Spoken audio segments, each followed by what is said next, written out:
Hey Guy, tonight we journey into the mysterious and sacred world of the Aztec Empire, where twilight marked more than just the fall of the sun.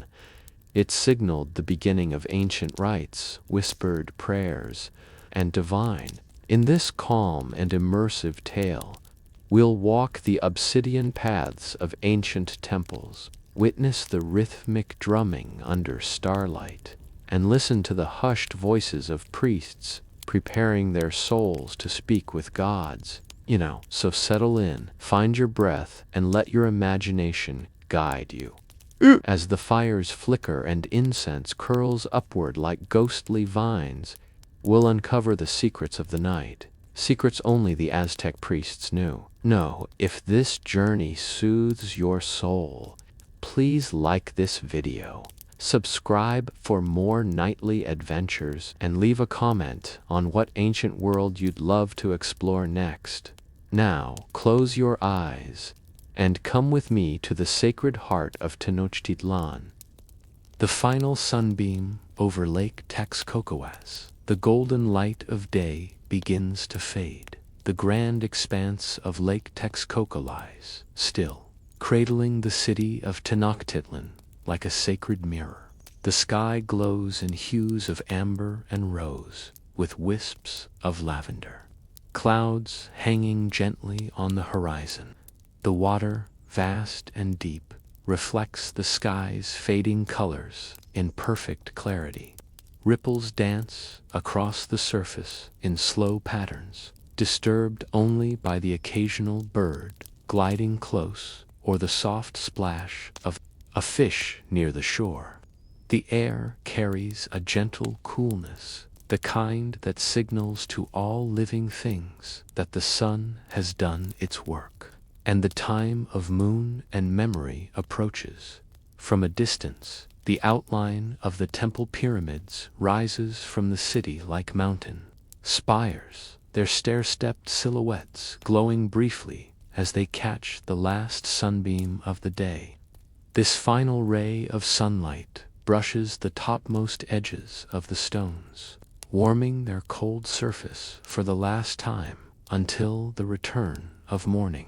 It lingers there as though paying homage before slowly slipping behind the mountains beyond the lake.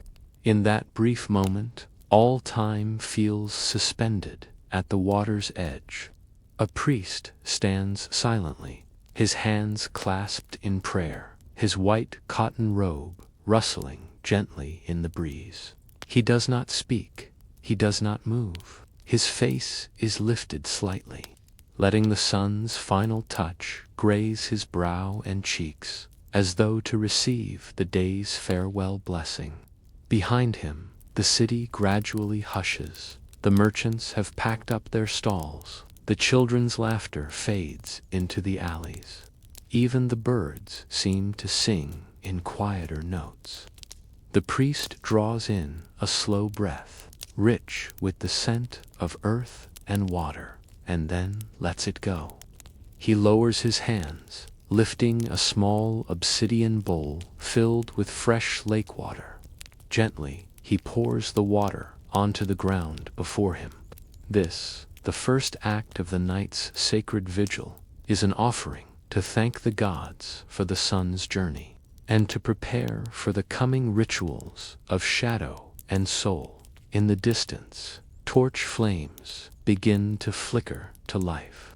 Tiny orange stars dot the walkways and rooftops, mirroring the sky soon to unfold. The city of the sun now transitions into the city of the moon. The surface of Lake Texcoco no longer reflects gold, but deep indigo, shimmering, serene, eternal, and so, as the final sunbeam fades, the people of Tenochtitlan lower their gaze, and the priests begin their work. The night has not yet spoken, but its breath is already felt.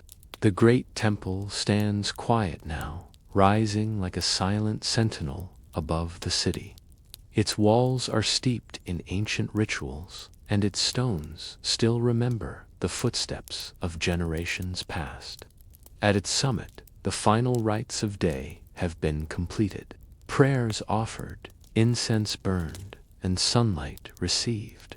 Now, as twilight deepens, the sacred duty of sealing the temple begins. At the base of the wide stairway, a procession slowly forms. 4 senior priests, robed in pristine white, stand shoulder to shoulder, their heads bowed slightly, each holding a torch that flickers like a spirit's flame.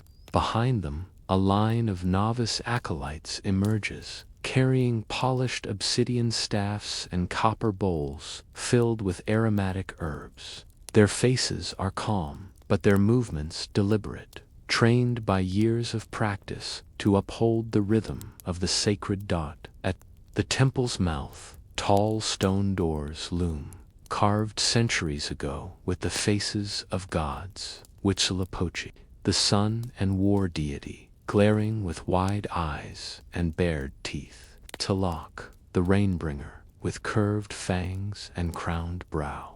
And Quetzalcoatl, the feathered serpent, curled in elegance from top to base. These doors are more than entryways. They are thresholds between the mortal and the divine. As the priests begin their slow ascent, their sandals brushing against the stone steps, a chant begins, soft at first, then rising. It is not sung for an audience, nor spoken for the crowd. It is meant for the gods, for the stones, and for the spirits that inhabit the corners of night. The words are old, carried in breath from one priest to the next for over 100 generations. They speak of protection, of passage, of quiet reverence. Each syllable is stretched, sung as if to echo into the heavens. O Tetel, Lord of sky and fire, we close this gate with our breath, return in shadow, dwell in silence. The torchlight dances upon the carvings as the procession reaches the top. The high priest, older than most living memory, steps forward. His hand, thin but steady, touches the face of the carved sun god. He speaks no words, but the chanting continues behind him, the voices weaving into one like wind through reeds. With a deep, creaking groan, the stone doors begin to move. The mechanism is ancient, known only to the priesthood, hidden within the walls. Slowly, inch by inch, the great slabs of stone glide inward, shadows swallowing the temple's interior. The scent of copal and burning sage escapes like the last breath of the divine. As the doors seal completely, a moment of profound stillness follows. The chanting ceases, the torches lower, and a soft bell is rung. 3 clear notes that drift across the city, signaling to all who hear that the temple has been closed, and the night has been invited.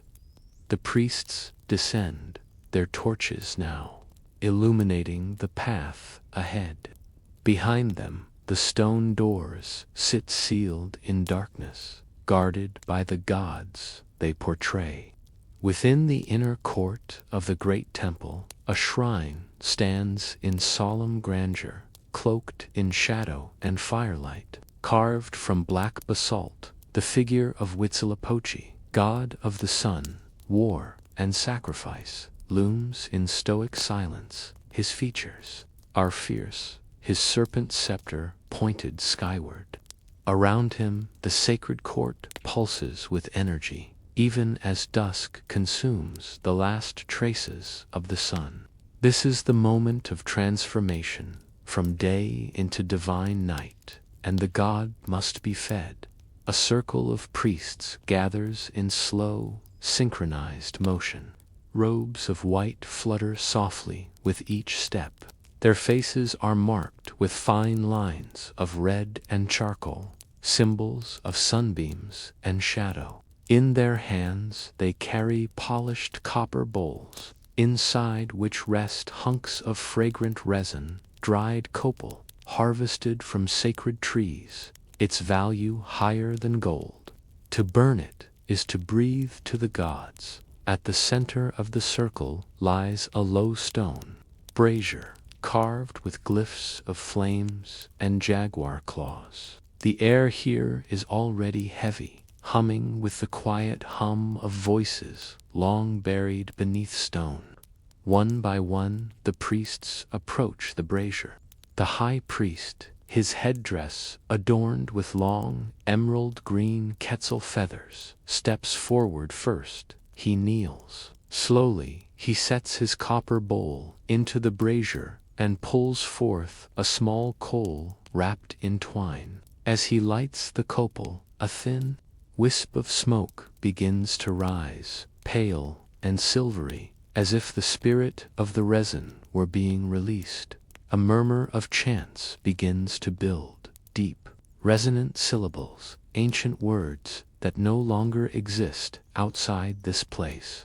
The copal smoke thickens, curling into slow spirals. It does not move like smoke from wood or fire. It moves as if alive, as if responding to some unseen rhythm.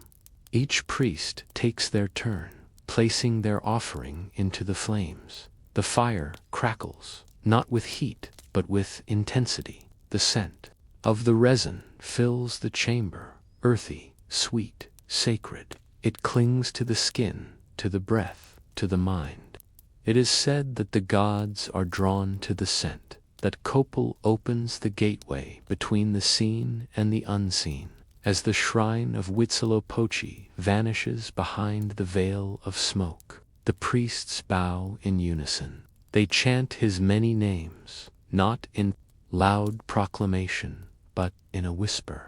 Their heads touch the ground, their eyes remain closed. This is not a call, it is an invitation. Above them, the stars begin to pierce the sky, each one a torch lit by the gods' approval. The fire continues to burn, the smoke continues to rise, and the night, at last, has entered its sacred breath. The temple, though now sealed, still breathes. Within its walls, the energy of centuries slumbers, not gone, but watching. And outside, the rituals must continue in the soft dark, lit only by the torches lining the courtyard. A single priest moves alone. His steps are slow and measured, his bare feet pressing against the cool stone with the silence of a drifting cloud. The white of his robe glows faintly in the firelight, a moving point of stillness in the sacred geometry of the temple's foundation. This is his solitary ritual, the walk of the watcher, a rite not written on scrolls or recited aloud, but passed through gesture, through silence, through countless evenings that came before. He walks clockwise, always clockwise, around the base of the main pyramid. Each step is a wordless prayer, each breath a reminder of his smallness before the gods who dwell above and below. As he moves, he touches the carved stones with the tips of his fingers. His palm runs across glyphs worn smooth by centuries of reverence. Here, the face of Tlaloc. There, the curling serpent of Quetzalcoatl. Every god is honored, every carving acknowledged. The night air carries a faint mist drawn from the waters of Lake Texcoco, and the faint perfume of burning herbs still lingers. He inhales it deeply, allowing it to settle within his lungs like divine smoke. In the quiet, he can hear it, the soft crackle of distant fires, the occasional hoot of a night owl, the faint rustling of feathers in the canopy above. But most of all, he hears his heartbeat, steady and deliberate. It is the drum of life, the rhythm of the living temple. Halfway through his walk, he pauses before a large relief of Huitzilopochtli himself, carved with arms raised, tongue extended, like a blade, heart open in sacrifice. The priest lowers his head. He says nothing. But in the stillness, his presence is a form of speech, his bow a hymn. He places 3 fingers to his chest, then to the stone. The energy between flesh and rock feels no different. He continues walking as he nears the back of the temple, where the shadows grow thickest and the torches fade to a dim glow. His breath grows slower. Here, it is said, is where the spirits of the dead gather, not to frighten, no, to listen, to witness, and to guard the rights of the living. The priest does not tremble. He steps lightly, steadily. He places a petal, one single white blossom from the shochi tail plant, onto the stone, a gesture of peace, of memory. When his circle is complete, he stops beneath the temple steps and kneels. He has spoken no words, but the walk itself has been a prayer. And now the temple is sealed, not only by stone, but by spirit. Beneath the stars, just beginning to pierce the deep blue of the night sky, a small circular space awaits the sacred flame. It is set within the outer courtyard, ringed by smooth volcanic stones, and positioned in perfect alignment with the temple's cardinal points. This is no ordinary fire pit. It is the Tlexicatl, the heart of the night's rituals. And now it must be awakened. A pair of apprentice priests approaches, robes neatly gathered, movements slow and respectful. Each carries a shallow clay bowl filled with ashes from the previous night's flame, sacred remnants, never discarded, only reborn. They kneel before the pit, which is cool, dry, and lined with obsidian sand that glitters like stars trapped in stone. One apprentice places the ash gently around the interior of the pit, drawing concentric circles as he pours. The other carefully removes debris from the edges. No dust, no leaf, no whisper of disorder can remain. Their work is silent, fluid, practiced. The fire pit is not just a tool. It is a living altar, and it must be treated as such. The senior firekeeper arrives, next bearing a woven basket. Inside lie the ingredients of ignition: thin splinters of copal tree wood, twisted bundles of dried sage and pine needles, tiny flint stones, and curled pieces of bark soaked in honey and oil. The basket is set beside the pit as though it were a sacred offering in itself.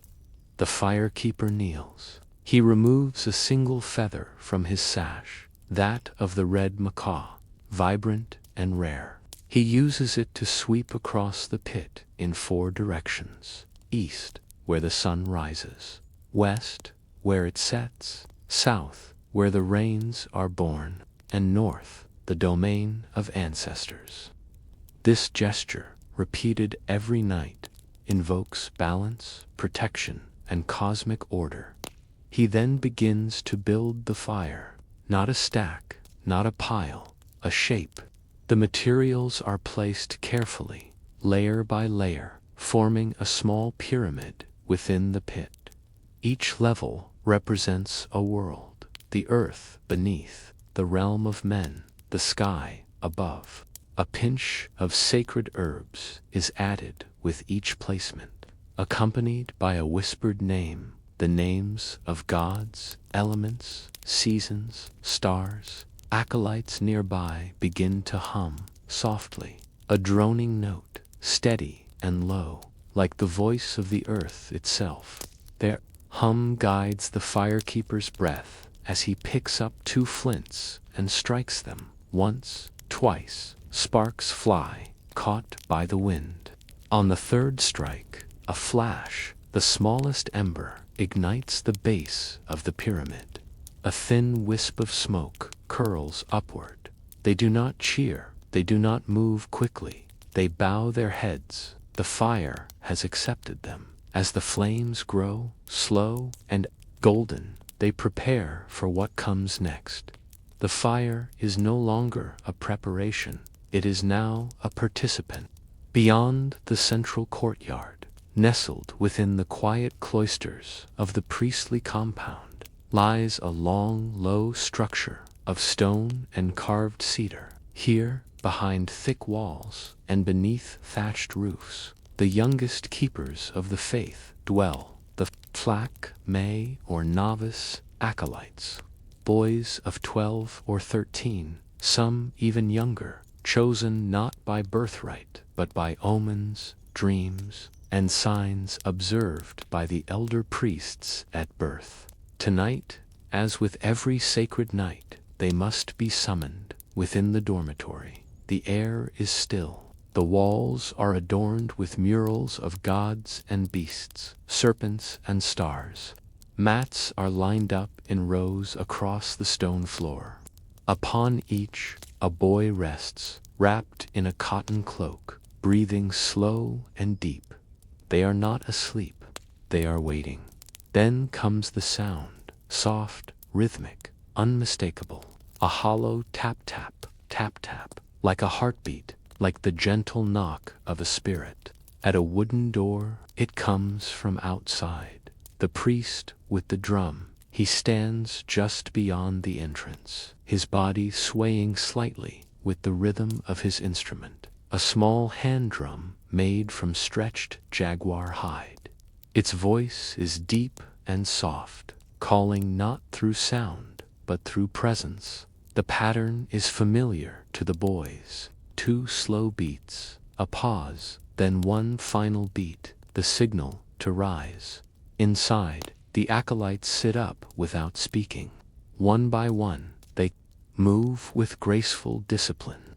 No scuffling, no yawning, no idle chatter. Each boy takes the time to fold his sleeping cloth and smooth his mat. They tie their sashes with care, adjusting their simple robes, and check that their hair is tied back neatly with white cotton bands. Their bodies may be young, but their roles are honored.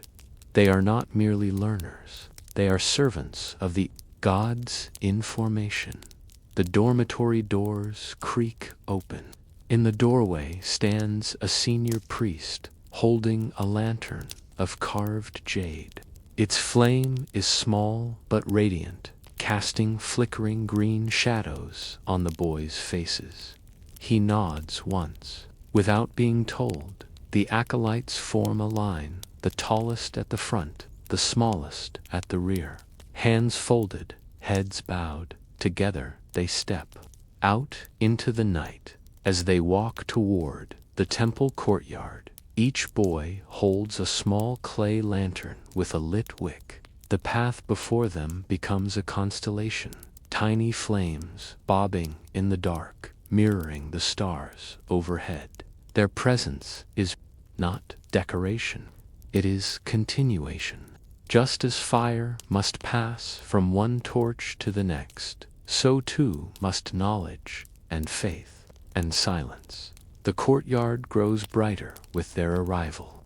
The priests waiting by the ceremonial fire bow slightly in greeting. The novices kneel in a wide arc, lanterns at their sides, eyes lifted toward the temple. They are ready, the gods are watching. The night has only just begun. From beyond the temple's main courtyard, past a wall of carved jaguar heads and obsidian mosaics, there comes a steady, pulsing rhythm, not of footsteps or drums, but of voices, deep, resonant, ancient.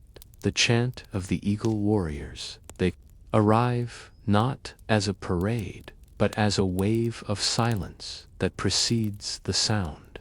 Their feathers sway gently in the wind, tall and iridescent, brown, gold, and green.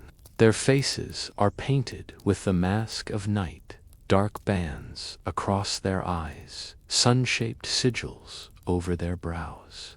Though warriors by name, they are also guardians of sacred time. And this, the time of descent into the night, belongs to them. They move in formation, arms crossed over their chests, bare feet whispering across the temple stones. The outer courtyard, already filled with glowing lanterns and chanting priests, hushes to make way for them, not from fear, but reverence. Each step the warriors take is in unison, each breath synchronized. They are not individuals now. They are the voice of discipline. Once they reach the center, they form a wide circle around the ceremonial fire pit, now blazing with a calm, golden flame. The novices watch in awe, the priests bow. The warriors stand tall, then, in a single moment, it begins the chant. It is not shouted nor sung in the melodic tones of the temple litanies. It is a low, vibrating hum that pulses from deep within their chests, swelling and rolling like the wings of a bird stretching across the sky. The sound rises, but never breaks. It loops and turns, circling itself like a serpent eating its tail. Uya, Hamda Yancha. The words are old, their meaning half lost even to the priests, but their purpose is clear: to mark the passing of the sun, to signal that the eagle has landed, the warrior of daylight, and that the jaguar, creature of the night, must now rise. As they chant, each warrior lifts a hand high above their head. In their palms, a piece of polished obsidian, cold and dark as the midnight sky. One by one, they lower the stones into their robes, symbolic of surrendering their strength to the gods of sleep and shadow.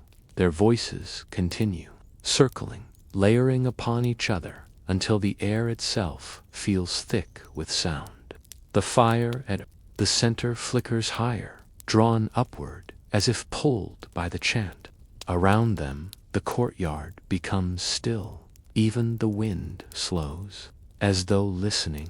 Then, just as the chant reaches its peak, it stops. Silence falls like a blanket. The warriors bow once deeply, and as one, they step back from the circle, disappearing into the shadows of the eastern corridor. Like birds returning to their roosts, the novices remain kneeling. The priests remain watchful, and the fire, now stirred by the chant, burns brighter still. As the fire crackles gently in the background and the chants fade into memory, a new rhythm emerges, one of water and silence. In the western corner of the temple courtyard, a shallow basin carved from a single slab of volcanic rock rests atop a raised platform. The stone is smooth and polished, its inner bowl etched with flowing glyphs that represent water, purification, and spirit. This is the Adalpetal, the sacred washing place, the gateway between earth and spirit. A group of acolytes now rises from their kneeling posture and forms a line along the basin's edge. Each carries a small clay bowl, and inside each bowl rests a mixture of river water, floating petals of white and blue, and a sliver of obsidian to cut through spiritual impurity. The water comes from a tributary of Lake Texcoco, drawn at dawn by ritual carriers who walk barefoot and in silence for hours before daybreak. The first priest steps forward. He is elder, his face painted with swirling blue spirals, the symbol of the life current. Without a word, he dips a ladle into the stone basin, lifts it high, and lets the water fall slowly over his outstretched hands. The water gleams in the torchlight, cool and clear, flowing like time itself. He breathes in deeply as the drops run over his wrists and down his fingers. Then, he cups some of the water and brings it to his face, pressing it gently against his brow, his cheeks, and finally his heart. As he steps aside, each acolyte follows suit. No words are spoken. The only sounds are the gentle splash of water and the occasional rustle of robes in the breeze. The scent of crushed flowers rises from the surface of the basin, mingling with the lingering aroma of copal smoke. For the Aztecs, water is not only cleansing, it is divine. It holds memory, carries prayer, and binds the body to the cosmos. Each petal in the basin has been blessed with breath and intention. Each obsidian sliver acts as a mirror, reflecting the inner self back to the soul. The ritual is simple in form but profound in purpose, to remove the weight of the mortal world, so that one may approach the gods in purity. Once each participant has washed, the priest collects the used water in a secondary bowl.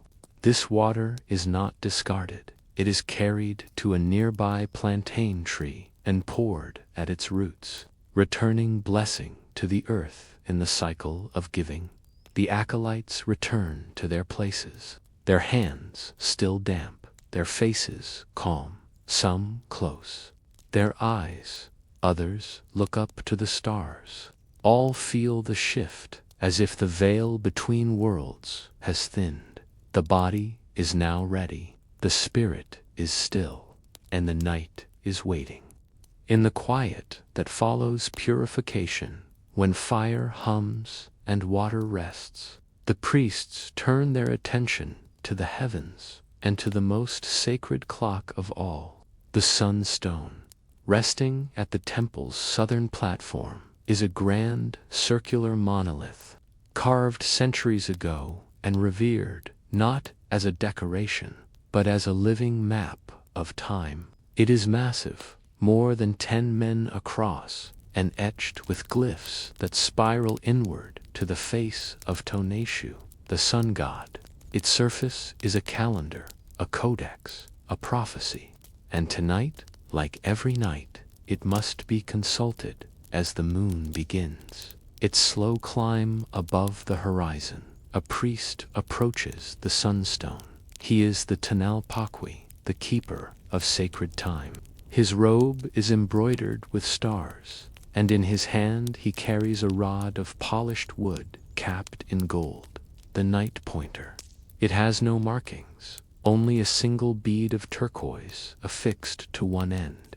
He kneels before the stone and places a small ceramic bowl beside him, inside glowing embers and crushed charcoal. With a slender stick, he paints a narrow line of soot across his forehead, the mark of night watch. Around him, other priests have gathered silently in a wide arc, torches held high, their flames reflecting in the polished glyphs of the stone. The Tlalpaqui places the pointer on the sunstone's edge and begins to rotate it slowly along the outer ring of carvings. His fingers feel the grooves, each one a day, each swirl a season. He stops at a precise junction where the carvings shift from the age of fire to the age of darkness. Here lies the line between evening and true night. The bowl of embers crackles. Faintly, he raises a pinch of maize flour and drops it into the flames. The spark it gives off is delicate, a star born from earth. He marks the moment by pressing the golden tip of the pointer into a small depression on the stone's surface, a perfect fit. This, then, is the midnight of ritual, not by hours, but by the alignment of cosmos and memory around him. The other priests chant softly, a breath-like repetition of numbers, of days, of gods. Each word falls in place like a bead in a string, binding past and present, above and below. This marking is not simply a measurement, it is a sealing. The previous day is now closed. The rituals that follow belong entirely to the gods of the night. The Tanalpaki rises. He bows to the sunstone, touches his fingers to its center, and then to his chest. The others do the same. Time has shifted. From far off, a conch shell sounds, a single long note, mournful and low. Midnight has been spoken. Now that the flame is lit, the water poured, the chant complete, and the sunstone marked with midnight's breath, the time for words has passed. The courtyard stands, utterly still. Every priest, every acolyte, every breath drawn beneath the stars pauses. No chant rises, no drum beats. The only sound is the low whisper of the wind passing between columns, rustling feathers, cooling skin. It is the sacred moment between moments, the hush before the gods are spoken to, not a prayer. Not yet. This is the silence that welcomes them. The high priest walks slowly to the center of the courtyard. His robes trail behind him like waves. His face is painted black on one side, white on the other. The duality of moon and sun, of life and death, of day now fading fully into night. In his hands he carries nothing.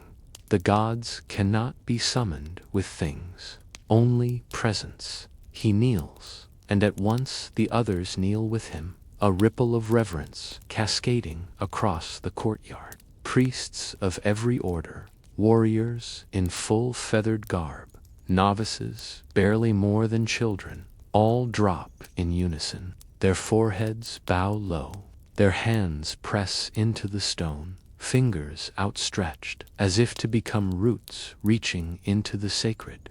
Earth, no one speaks, no one moves. This stillness is not emptiness, it is fullness, potent and charged.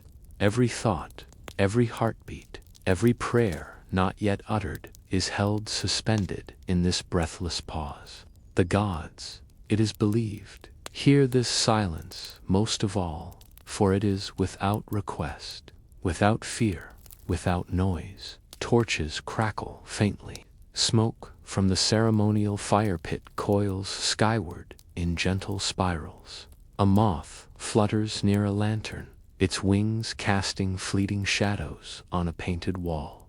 Even the night itself seems to hold its breath. In this pause, each priest reflects on the purpose of their vigil. Some envision the faces of their ancestors, others the divine forms of the gods they serve. Still others focus only on breath, the inhale and the exhale, as they listen for something sacred in the stillness. Then, slowly, the high priest rises. He does not speak. He only lifts his gaze toward the heavens, where the stars shimmer like scattered grains of maize across black velvet. His eyes remain fixed. The others rise behind him. There are no instructions. Everyone knows what must come next. But before the first prayer is spoken, before the gods are named aloud, this moment, this silence is cherished. It is a threshold. The night has opened its gates. The ritual is ready to begin. Bathing in sacred cenote water, the body, though wrapped in robe and purpose, is still clay, fragile, temporary, and vulnerable to the impurities of the mortal world. Before any soul may approach the gods in prayer, it must be cleansed. So begins the rite of purification, with water drawn from the belly of the earth, far from the temple courtyard, past the rows of maguey plants and ceremonial gardens, lies a sacred chamber carved deep into the ground. A narrow stone stairway winds downward, its walls damp with moss, its ceiling heavy with silence. At the base of this descent, the air grows cooler, heavier, not with discomfort, but with peace. The passage opens into a grotto. Here lies the cenote, the sacred spring of Tenochtitlan. The cenote's pool is small and circular, framed by limestone and obsidian. Its surface is smooth and mirror-like, reflecting not only the soft torchlight that hangs above, but the flicker of the stars visible through the open skylight overhead. The water itself glows faintly, not from light, but from purity. It has never been disturbed by storm or shadow. It is a gift from the gods. The priest enters barefoot. His robe is left folded neatly upon a carved stone bench. His body is adorned only with a beaded sash and the painted symbols of earth and air. He walks slowly into the water. Each step is measured, reverent. The water rises from ankle to shin, to thigh, and finally to waist. When he stops, he clasps his hands, closes his eyes, and breathes in. He lowers himself fully beneath the surface. For a moment, all is still. Underwater, sound is muted, transformed into echo and vibration. The world above vanishes, and the body becomes weightless, suspended in something older than memory. This is not just a physical bath.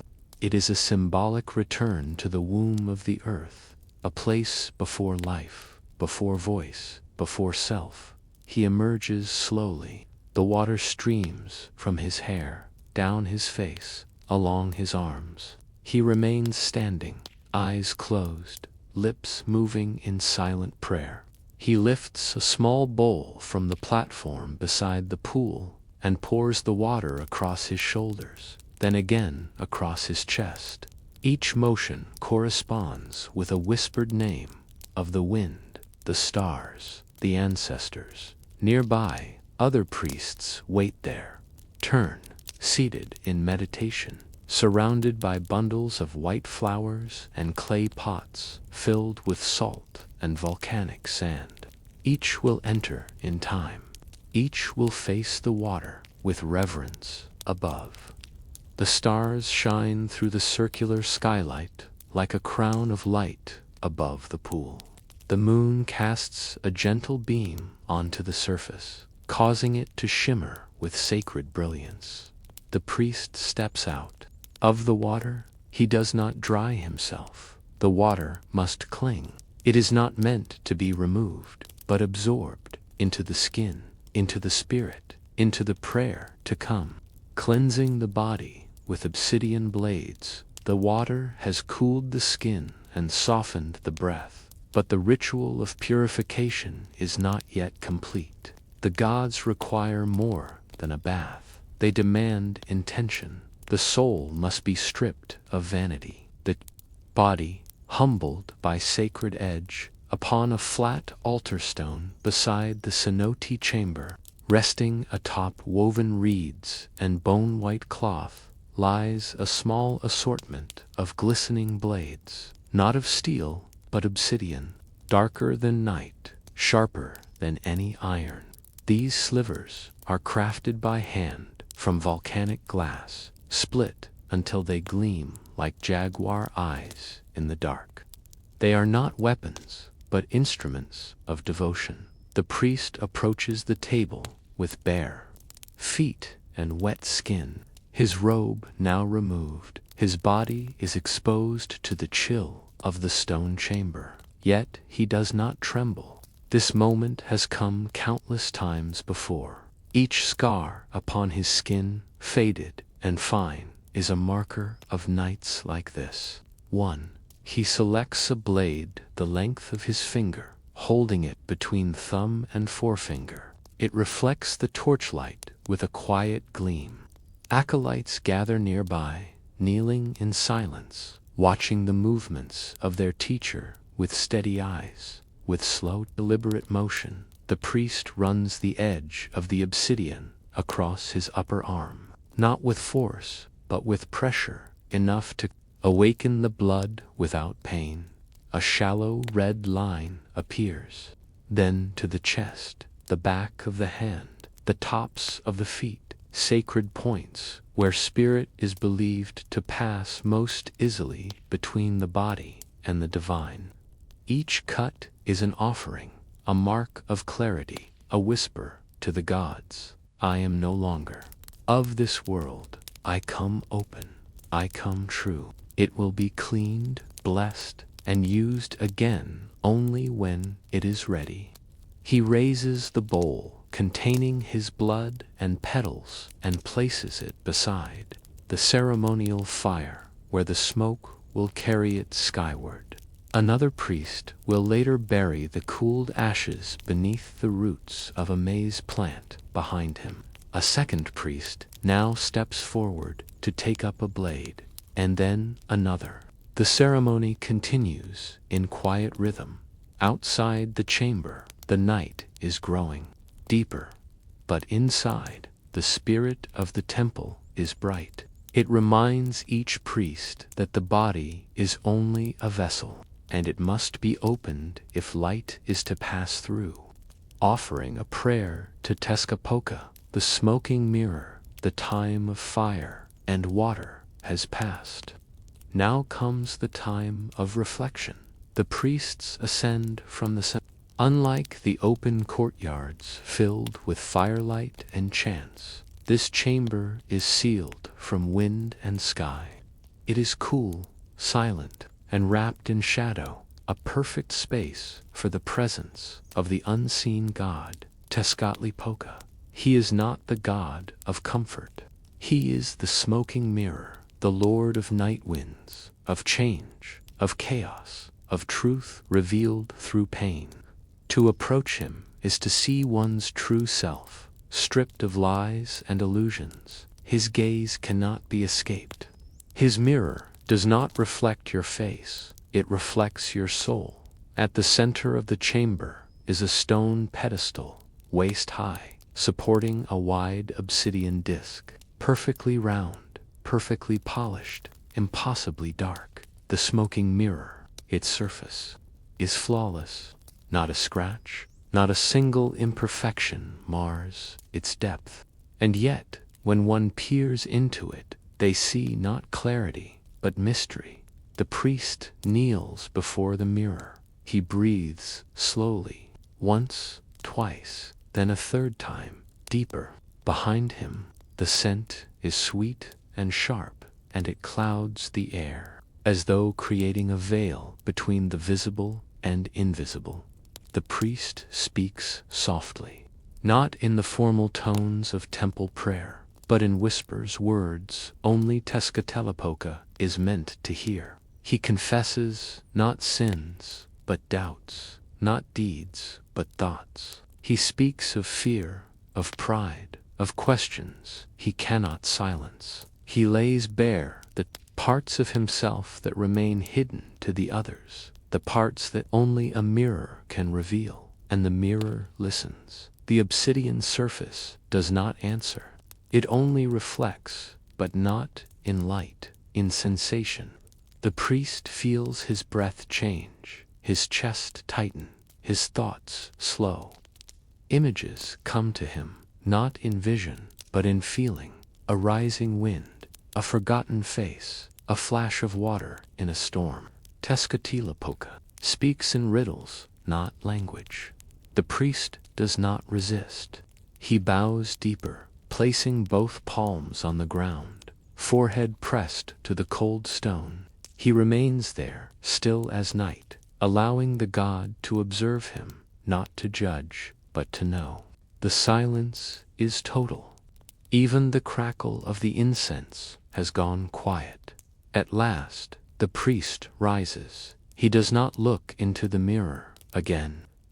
Once is enough. One does not gaze at Tezcatlipoca twice in a single night.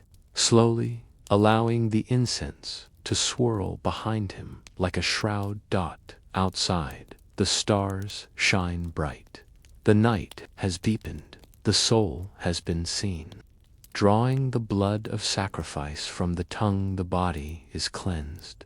The spirit has faced the mirror. But no Aztec priest may proceed into sacred night without offering something of himself, a token, small but potent, drawn from the most ancient contract between mortals and gods.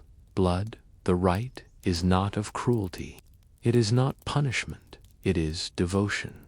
To give blood, especially from the tongue, is to speak to the gods with more than words. It is to show that what lies within breath, prayer, essence, is not held back. It is freely given in the eastern cloister of the temple, beneath a low overhang adorned with glyphs of serpents and sun. A semicircle of priests assembles. Each kneels upon a woven mat, facing a stone brazier where glowing coals send up steady trails of white smoke. Before each man rests a small obsidian bowl, polished until it gleams like water at midnight. At their sides lie bundles of pointed thorns, not crude sticks or carved tools, but cactus spines, long, ivory white, delicately tapered and sanctified by fire and chant. Some are smooth, others are barbed, each chosen with care, each used only once. The high priest, seated at the center, lifts a thorn with both hands. He touches it to his forehead, then his chest. Then, gently, he places the point against the middle of his tongue. He does not hesitate. With a calm, practiced breath, he presses the thorn downward. The tip pierces flesh, a quick, bright sting, and draws forth a single drop of blood. It beads upon the tongue's tip, then slowly falls into the obsidian bowl below. Around him, the others follow. Some close their eyes, others keep them open, fixed upon the fire. One by one, drops fall, like rain at midnight, soft and purposeful. The bowls begin to fill, not with torrents, but with essence, blood touched by air, cooled by night, sanctified by intention. When the bowls are half filled, a few teaspoons at most, the priests lift them together. Each whispers a prayer in Tlili and Tlapali. With ink, with blood, I speak. Not with breath, not with fear, but with the soul that dwells behind the tongue. Then the blood is carried in single file to a narrow trough carved into the base of the main temple steps. It is called the Tlachpinalistli, the mouth of stone. Here the bowls are poured together, their contents mixing like rivers feeding a lake. The trough channels the offering directly beneath the altar, where it is believed the gods listen. Best. Once emptied, each bowl is cleansed with river water and set back upon the mat. The thorns are burned in a clay urn. Nothing is wasted. All becomes part of the offering. The priests remain kneeling. Their mouths throb gently, but they do not wince. They close their eyes and taste the copper warmth upon their breath, a reminder that the divine is not far. It flows within them. With the blood offering complete, the priest's body becomes more than flesh. It becomes a scroll, a living page upon which sacred symbols will now be inscribed. This is not a decoration, nor an act of identity. It is the body's transformation into a vessel of power.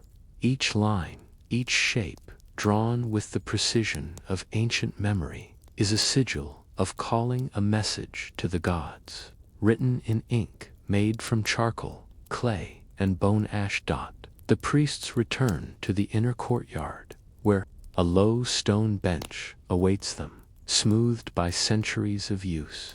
To one side, a shallow bowl of dark pigment has been prepared. It smells of ash and herb, warmed by a cold brazier and stirred with a brush made from rabbit fur bound to a twig. The high priest sits upon the bench and removes his outer robe. His chest is bare, smooth and lean, marked by faint old scars, and the subtle darkness of prior inkings. A junior priest approaches him, bowing first, then kneeling with the bowl of pigment cradled like a newborn. He dips the brush gently. The first symbol he paints is the eye of Tonesu, the sun placed over the heart. A circle surrounded by 4 flares, it pulses with power. It represents light, truth, clarity. Next, a spiral below the collarbone, the wind glyph, a Hecatel's breath, the motion of prayer rising to the stars. Its curl winds inward, inviting silence. Then, a stepped triangle across the sternum, the mountain glyph. It is the symbol of stability, of centered being, of the sacred hill where gods are born and die and rise again. Around these larger forms, smaller symbols bloom, dots for ancestors, bars for the passing nights, jaguar spots to invoke strength. Each symbol is painted slowly, carefully, with pauses between strokes for whispered invocation. As the high priest breathes, the ink dries. It cools upon his skin, binding intention to flesh. He does not flinch, does not speak. His body is no longer simply his own. It has become a canvas of connection to gods, to stars, to earth below and sky above. One by one, the other priests follow. They sit in silence. They receive their symbols, some similar, some unique. Each symbol carries a story, a lineage, a lesson. And in the dark, beneath the torchlight, their chests become constellations. The air is still. The fire nearby burns low. The scent of charcoal hangs thick. When the painting is complete, the priests rise, their movements slower now, more rooted. They do not look at one another. The symbols are not for others to see. They are for the gods. Consuming the flower of dreams, exoculus herb, the body is marked, the blood has spoken. But to walk the path of the gods in full requires one final surrender, not of flesh, nor of time, but of perception. The priests must now cross the threshold of ordinary sight and enter the realm of visions, where gods whisper, not in words, but in symbols, colors, and dreams. For this, they seek the guidance of Xochipilli, the flower prince, god of poetry, dance, music, and sacred intoxication.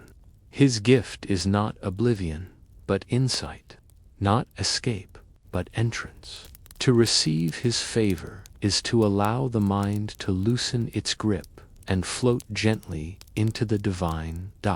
At the base of the garden altar, arranged with precision and care, are a series of small stone bowls, each cradling a single blossom, a delicate, 5-petaled flower with blue-violet coloring and golden veins, Tliltzen, known to the priests as the flower of dreams. The plants are grown only in secret temple groves, tended by moonlight, never touched by unblessed hands. Each priest approaches in silence, kneeling first before the altar.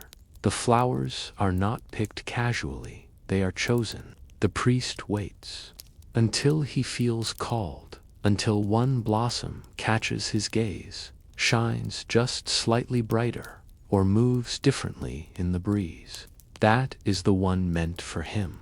The priest lifts the flower gently with both hands and places it on his palm. He lowers his head. Inhale. The scent is faint but rich, sweet, earthen, tinged with something almost ... electric, a memory not yet lived. He opens his mouth and places the flower upon his tongue.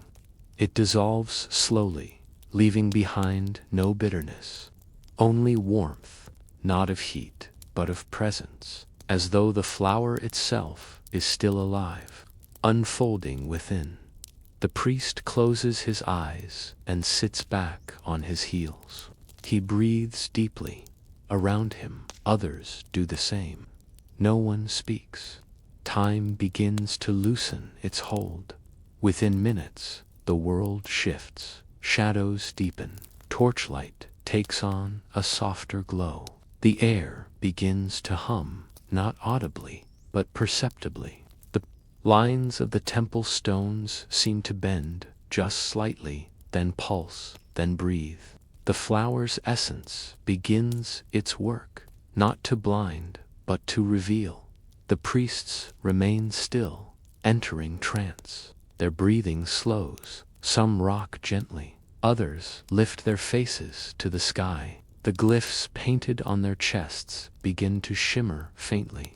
In the firelight, reflecting an inner awareness that no longer dwells in this world alone. Ixochipili is near. What they see in this state is not shared. Each vision is private, a dream walked alone. For one, it may be the face of a lost elder. For another, the eye of the moon, wide and watchful. And for another, still, a door opening in darkness. The body rests, the mind opens. The gods listen. Listening to the humming stones, the temple is hushed now, not with emptiness, but with expectancy. The priests, having opened their minds with the flower of dreams, must now listen, not to voices, nor wind, nor breath, but to stone, to the sounds that do not come through ears, but through spirit. At the eastern edge of the inner courtyard lies a small, sacred circle of volcanic stones, 12 of them, placed in a ring around a flat slab, no larger than a drum. Each stone is unique in shape and hue, but all were pulled from the belly of mountains, collected during eclipses, and shaped only by time and hand. They are called Tetel Equilo, the humming stones. The circle is old. No scroll records when it was placed. Some say it predated the Great Temple. Others believe it was gifted by the gods themselves. It matters little. What matters is what it does. Each priest approaches the circle barefoot. Their steps are silent, their hearts open. The night is thick with silence, broken only by the occasional rustle of feathers or a drifting thread of song from a distant bird. One by one, they kneel before a stone. Each stone is struck gently, not with mallet or stick, but with fingers, tapped, brushed, coaxed, and in return the stone answers, yet felt in the chest like the echo of thunder through bone. It is not the sound of rock, it is the voice of the earth, of the gods sleeping in the roots of the world. The priest places his forehead to the stone. His breath slows. He listens. What he hears is not a message, but a vibration. Some feel warmth. Others hear names whispered in forgotten dialects. Some see color. Others, the flutter of wings behind closed eyes. Around the circle, other priests do the same. No one speaks. Each experience is their own. But all are tethered to the same ancient rhythm.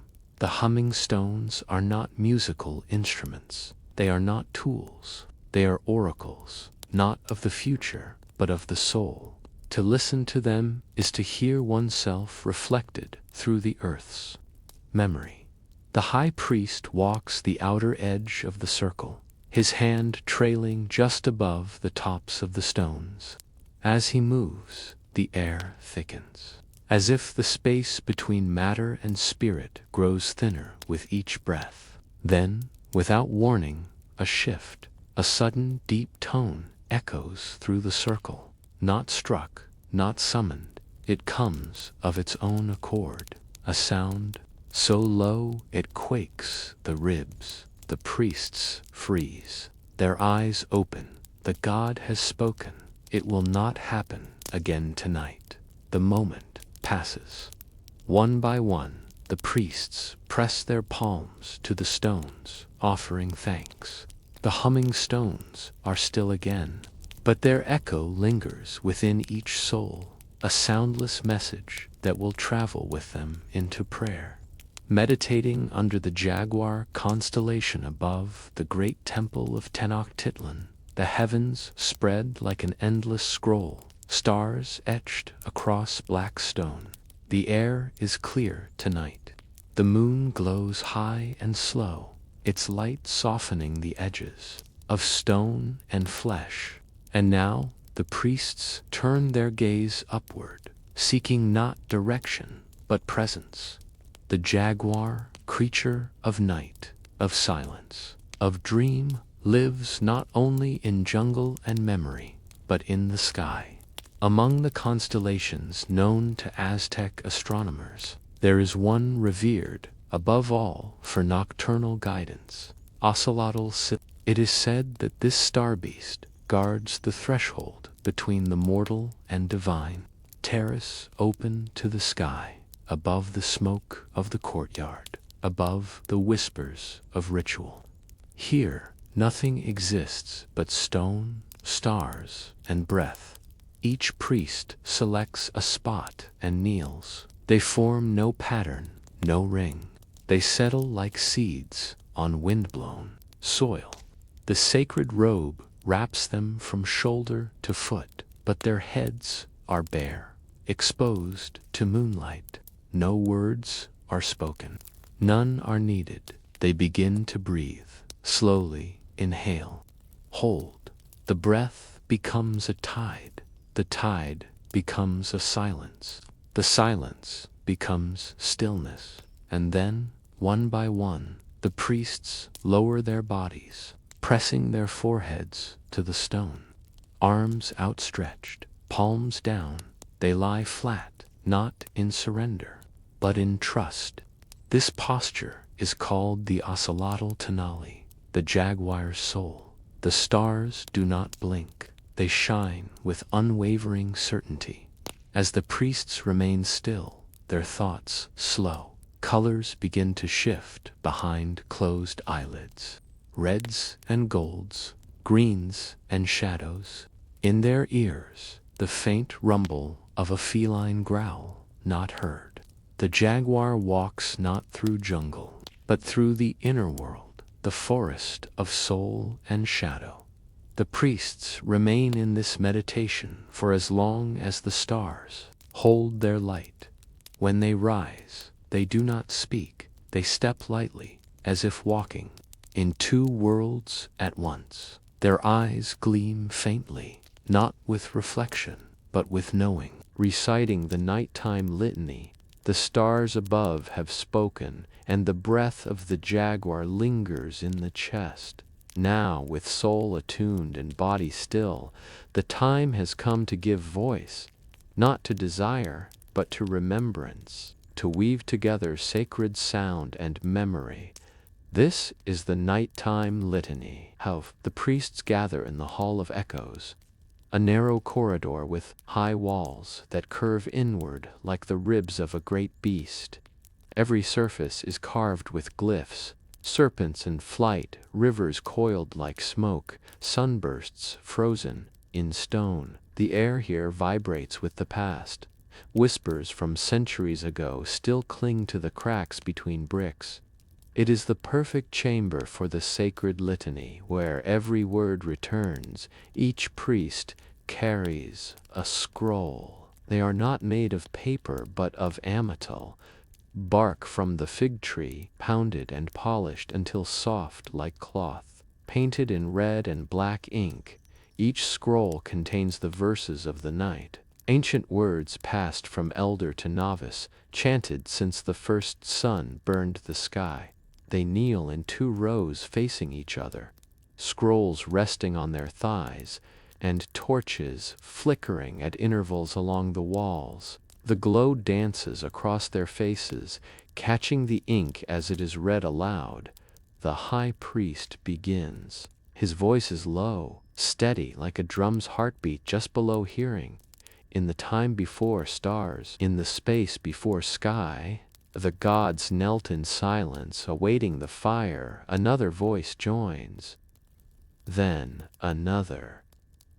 The chant swells, not loud but layered. Each line flows into the next like a river curving into itself. The rhythm is slow, hypnotic. The words speak of birth and night, of the sacrifices of gods, of the breath that lit the sun, of the bones that became. We rise like smoke from the stone. We fall like stars from the tongue. Each verse is marked by a soft tap, a knuckle against stone. This anchors the rhythm, a reminder that words must land, not float. The echo in the chamber multiplies the sound. The litanies seem to come from all directions, from behind, from within, from long ago. To a new listener it would sound like many voices, but to the priests it is one. There is no need to look at the scrolls. Most have memorized the verses since boyhood. The scrolls are symbols, not for instruction but reverence, a reminder that memory and devotion are twins. As the litany continues, a single drum begins to beat in a separate chamber. One slow pulse every 10 breaths. It anchors the body, while the voice carries the soul. When the final verse is spoken, all scrolls are rolled and placed on the ground. The priests bow low. The litany is done. Its words now drift among the stars, donning the priestly night robe of feathers. With the prayers spoken, the chants now resting in the sacred air, and the soul stirred by stars and silence, the priest prepares for the final rite of transformation. The donning of the night robe. It is not simply clothing, it is ritual, it is armor, it is identity reshaped in devotion. Each robe is unique, not by decoration or color, but by purpose. Crafted over seasons by skilled artisans of the temple order, these garments are woven from cotton, embroidered with sacred thread, and adorned with feathers gathered during lunar rites. Every stitch speaks of patience, every feather a prayer. When worn, the robe does not merely cover the body, it declares to the gods that the priest has shed the world behind. The priests move to the Talamanali, the dressing house, a quiet chamber lined with cedar shelves and smooth clay tiles. Along the walls, robes hang neatly, each folded around a central bundle, a carved medallion bearing the priest's name, glyph, and his appointed spirit guide. A jaguar, a serpent, a heron, a hummingbird. The high priest enters first. His attendants stand beside him in reverent silence. He unwraps his bundle and gently lifts the robe. It shimmers in the torchlight. Green quetzal feathers at the shoulders, white egret plumage down the spine, gold thread tracing glyphs. The robe hums softly as it moves through the air, as if it too remembers the rituals performed in its fabric. He lifts the garment over his head, and as it settles over his shoulders, his posture shifts. He is no longer just a man. He is now the vessel of sacred order, the embodied memory of the divine. Other priests follow. One dons a robe patterned in waves, with turquoise and coral beads sewn into the trim, a symbol of the water god, Tlaloc. Another's robe flows like fire, with red and yellow feathers framing the sleeves. One priest, younger, wears a simple white robe with only a single obsidian feather sewn near the heart, a reminder of humility before the gods. As each robe is fastened, a soft chant begins, one line repeated with breath and care. And we wear the night, not to hide. We wear the feathers, not to fly. We walk in silence because the gods are listening. Each priest fastens a belt around the waist, embroidered with their name glyph. Then they bow toward the north, the direction of memory and ancestors, Once dressed, they form a single line, one step forward, a pause, another step. In this formation, they are no longer many, they are one, a single presence moving toward the knight's heart. The robes whisper as they walk, soft rustling music like wings brushing against time. The transformation is complete, ascending the steps in solemn silence.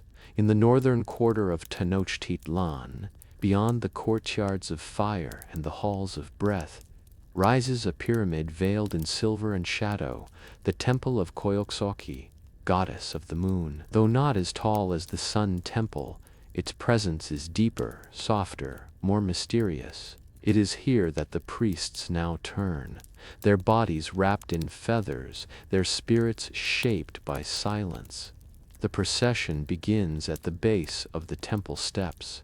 The moon has risen fully now, casting her pale glow across the stone, cold, clean, and eternal. The carved face of Coyolxauhqui glows faintly on the platform wall above, her celestial earrings and serpent belt shimmering in moonlight. Tonight she watches. Tonight she listens. The priests do not speak.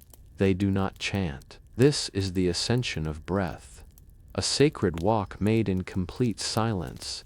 Each step upon the pyramid is a vow, each stone a heartbeat of the gods. They move as one single file, slow and steady. Their robes barely rustle, their feet fall in perfect rhythm, the soles pressing lightly on the cold stairway. At the head of the procession walks the high priest. He carries a small clay lantern, not of fire, but of reflected moonlight. Inside the lantern, a shard of mirror-polished obsidian catches the lunar rays and scatters them across the steps ahead. The path is illuminated not by flame, but by the sky itself. The climb is steep. There are no rails, only trust in balance and breath. Yet none stumble. These steps are not climbed with haste. They are not climbed with fear. They are climbed with reverence. The moon's light glides over them like water on stone. As they ascend, the city falls away behind them. The sound of distant drums, the flicker of fires, the bustle of night markets, all fade into the background. Only the stars remain, and the open sky above. Halfway up, the priests pause. They bow their heads, and in unison raise their palms skyward. Their hands glisten with sweat, with ink, with moonlight. They hold them open, not to receive, but to offer. Their breath becomes their gift, and they continue upward, step by step, into thinner air and thinner silence. When they reach the top platform, they do not speak. They do not raise their arms. They simply kneel before the lunar altar, hearts open, ears tuned to the movement of the stars. The moon, round and radiant, now rests directly above them, her gaze clear, her silence deep. They have arrived not only at the temple, but at the threshold of the goddess herself, torchbearers casting shadows on stone gods. At the summit of the moon temple, the air is thinner, sharper. It holds a different silence, not the quiet of stillness, but the quiet of presence. Something dwells here that does not breathe in the way of mortals, yet fills the space more completely than any voice. The platform is wide, edged by stone balustrades carved with lunar glyphs, spirals for tides, crescents for transitions, jaguars for night.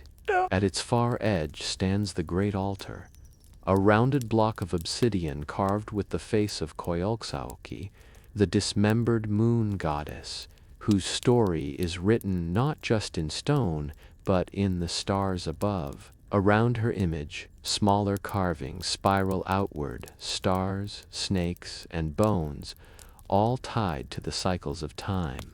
Now the torchbearers step forward. There are 4 of them, each assigned to a cardinal direction. They carry tall staffs tipped with clay bowls, inside which burn slow, steady flames fed by copal resin and pine pitch. These flames are not for warmth. They are foreshadow. As the torchbearers move into position, one to the east, one to the west, one to the south, and one to the north, their flames begin to dance across the stone walls of the altar platform. But what the light reveals is not as important as what the shadows create. The carved gods along the inner wall come alive in silhouette. There is Koyoksaki herself, limbs disjoined in sacred chaos, her face serene. There is Itzpapalatl, the obsidian butterfly, her jagged wings flickering with each tremble of flame. There is Metzli, the silver moon, smiling with crescent lips carved into stone. Their features shift as the flames move, one moment stern, the next sorrowful. The shadows warp and stretch, seeming to breathe. To some, it feels as though the gods are watching. To others, that the gods are remembering. The priests kneel in the center of the platform, heads bowed. The torchbearers continue their slow, circular movement, turning the light just enough to cause the shadows to dance. Never fully seen, never fully still. A play of flame and form, a ritual without words. This shadow dance is meant not only for the eyes, it is for the soul. The changing forms remind each priest that the gods are never fixed, that the divine is fluid, layered, unknowable. As the shadows move, so too must the mind shift, releasing its grip on certainty, opening to wonder. The wind picks up briefly. One flame flickers high, casting a long, jagged silhouette of Kyoksoki across the stone floor. Her shadow falls over the kneeling priests like a veil. The torchbearers pause.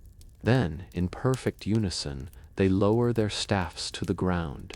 The shadows hold for a final breath. And then, stillness. The gods have shown themselves, not in voice, but in movement. Not in light, but in shadow. The Temple of the Moon, San, welcoming Koyalksaki with drums. The shadows have finished their dance, and now the goddess must be greeted, not with words, nor with light, but with rhythm. For Koyalksaki, the moon goddess whose body was cast into the sky after her fall, is not summoned, she is not begged, she is welcomed gently with the heartbeat of the night. The priests gather around the lunar altar. They form a crescent shape mirroring the waxing moon. At their center rests a single large drum, a huhutel, carved from sacred wood and painted in spiraling lunar glyphs. Its legs are shaped like jaguar paws. Its body is wrapped in a strip of dyed deer hide, stretched and sealed with resin until it rings with perfect tone. Beside it, a second drum sits lower, rounder, the tepanaztli, carved from a hollow log with an H-shaped slit along its top. It produces a melodic wooden tone, sharper than the huhuetl, like the voice of stars tapping gently against the sky. Two elder priests approach. One places his hand flat on the huhuetl, feeling the coolness of the skin. The other runs his fingers along the edge of the tepanaztli, as if greeting an old friend. No words are exchanged, only breath. Then, with one slow motion, they begin. Boom! A single strike on the huhuetl. Deep, round, resonant, it travels down through the stone, through the feet, through the chest. A moment of silence. Boom, boom. Two more beats, spaced apart like the wings of a bird in descent. Then the tepanaztli joins in, tapping lightly between the pulses. Tack, tack, tack, tack, tack, tack, tack, tack, tack. The rhythm is slow and deliberate, yet layered. The deep drum becomes the heartbeat. The wooden tongue becomes the breath. The priests begin to sway, not in dance but in gentle movement, the body shifting with the tide of sound. Eyes closed, hands resting on thighs, The feathers of their robes sway softly, brushing against stone and skin. The rhythm continues, building only slightly. No crescendo, no climax. This is not music for performance. It is music for memory, for reawakening. Above them, the face of Kyokusaki carved into the altar seems to shift in the flickering light. Her wide eyes, her broken limbs, her open mouth, no longer symbols of destruction but of rebirth. She is the goddess who was shattered and still rose. She is the moon, broken yet luminous, dismembered yet divine. The drums speak the story without speaking. The beat continues for many minutes, then slows, fades. A few final taps, like breath at the end of a prayer. Silence returns. The priests bow their heads. The drums are stilled. Kyokusaki has heard. She is near, laying offerings of obsidian and moonflowers. After the final beat of the drum fades into the stone, and the silence ripens like a fruit at midnight, the priests rise slowly from their places. They do not speak. Their bodies move with the calm grace of those who have surrendered to something vast. Their next duty is an ancient one: to place the night's first offerings at the feet of the goddess. On a low ceremonial mat woven from reeds and painted with indigo ink, the sacred items are arranged in perfect balance. Small obsidian shards, each no larger than a coin, and bundles of moonflowers, pale white blooms with delicate petals that open only in darkness. These flowers are gathered by priestesses at the edge of the lake during the last full moon and kept cool in clay jars until the night of offering. The obsidian is not merely stone. It is volcanic glass, born of fire and pressure, sharp enough to cut skin and soul alike. Each shard has been polished until it reflects light, not as a mirror, but as a glimpse into another world. They represent night, shadow, reflection, and the unseen power of Kyokusaujoki's domain. One by one, the priests approach the altar. Each bows, then picks up a single obsidian shard and a small bundle of moonflowers. They walk with reverent steps, guided by the soft glow of torches and the quiet breathing of their brothers. The first priest kneels at the foot of the altar. He places the obsidian shard upon the stone, pointed side inward, smooth edge facing the stars. Then he lays the moonflowers beside it, their white petals unfurling like whispers against the dark stone. He presses his forehead to the altar, breathes once, and steps back. The next priest follows, then the next. No movement is rushed, no placement careless. The offerings take shape, a circle of obsidian and flowers around the base of Kyokusauki's image. The contrast is striking: black and white, sharp and soft, stone and bloom. A visual prayer, a living glyph. As the final priest lays his gift, the wind picks up gently from the north. It carries the scent of the flowers across the terrace, a light, almost vanilla sweetness. The petals tremble but do not fall. The high priest steps forward last. He carries a bowl of powdered silver made from crushed mica and bone ash. In a single smooth motion, he sprinkles the powder over the offerings. It catches the torchlight and moonlight alike, glowing faintly as it settles. The altar now shimmers. Kyokusauki has received her welcome. The priests bow together, not from the waist but from the knees, pressing their foreheads to the ground, allowing the energy of the moment to pass through them. They remain there, unmoving, as the wind settles again. The Temple of the Moon, seen Wove, reading omens from fire patterns, with the offerings laid and the altar glowing in silver and shadow. The priests rise once more. Their gaze turns now to the sacred fire, not the communal flame of the courtyard, but a smaller, more intimate blaze kindled beside the moon altar itself. It is housed in a wide, shallow brazier carved from volcanic stone, its edge etched with curling glyphs that depict winds, serpents, and eyes. This fire is not built for warmth, nor for light. It is a mirror, a language, a tool through which the goddess may speak. The priests encircle it in silence. The brazier crackles softly, fed by dry cedarwood and a pinch of crushed herbs, copal, white sage, and powdered maize. The flames rise slowly, flickering with an amber glow. Their movements are subtle, hypnotic, a gentle dance shaped by heat, air, and something unseen. The high priest kneels closest. In his hands, he holds a small pouch made of woven agave fiber. He unties it and pulls from it a series of tiny objects, omens prepared long ago for this very night. First, a piece of twisted bark curled like a serpent's tongue.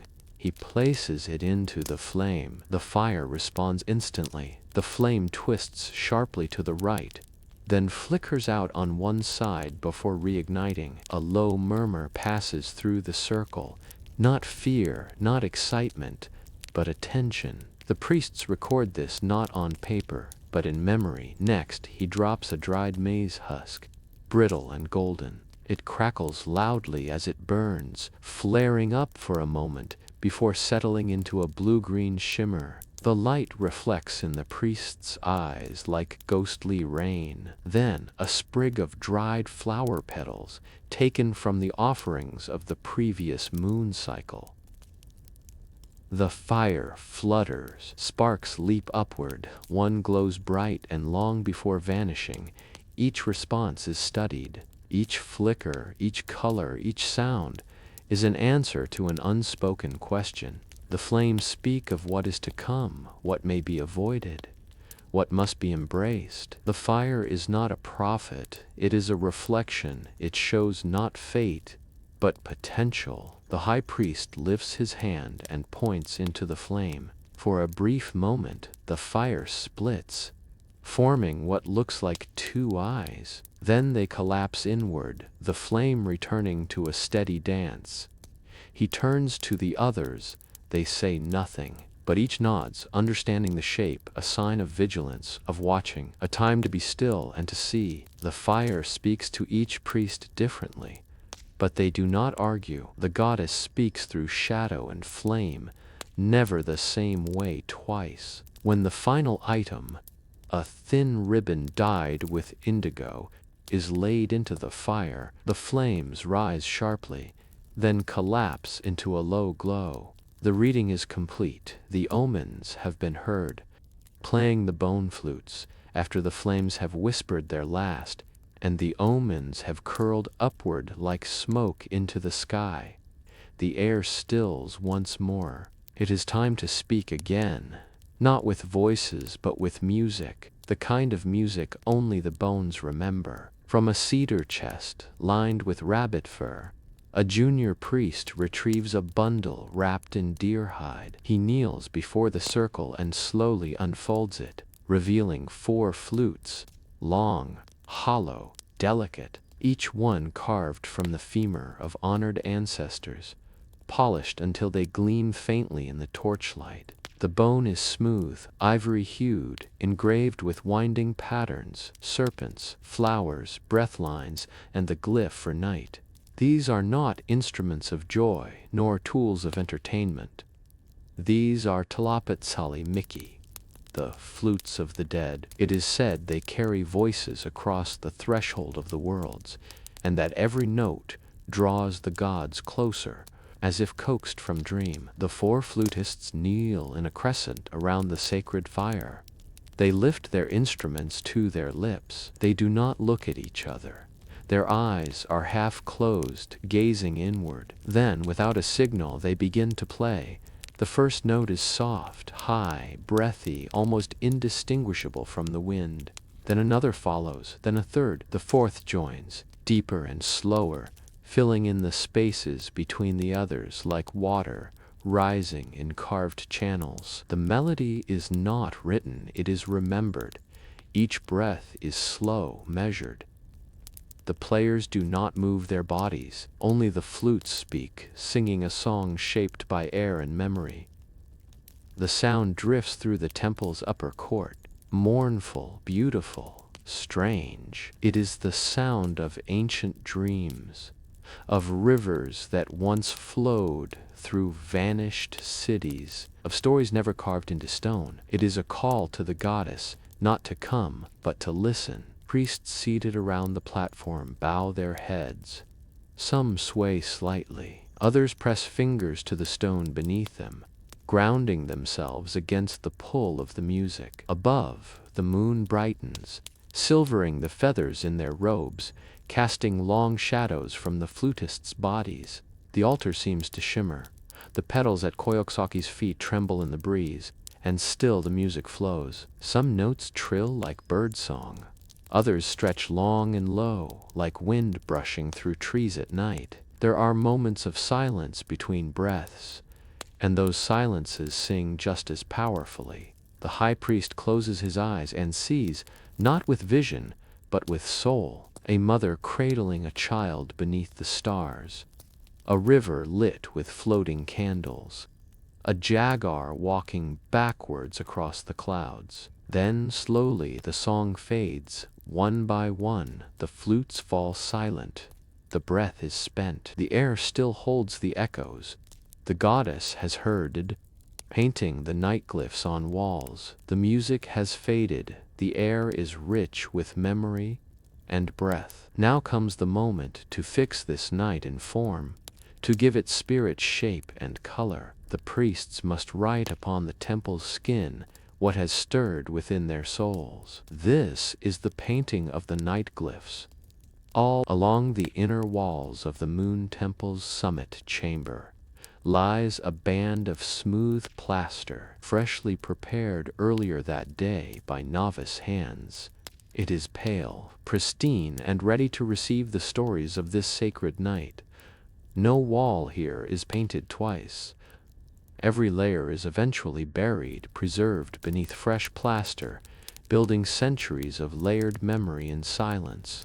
The painting begins with ink, thick and black, made from soot, crushed obsidian dust, and tree sap.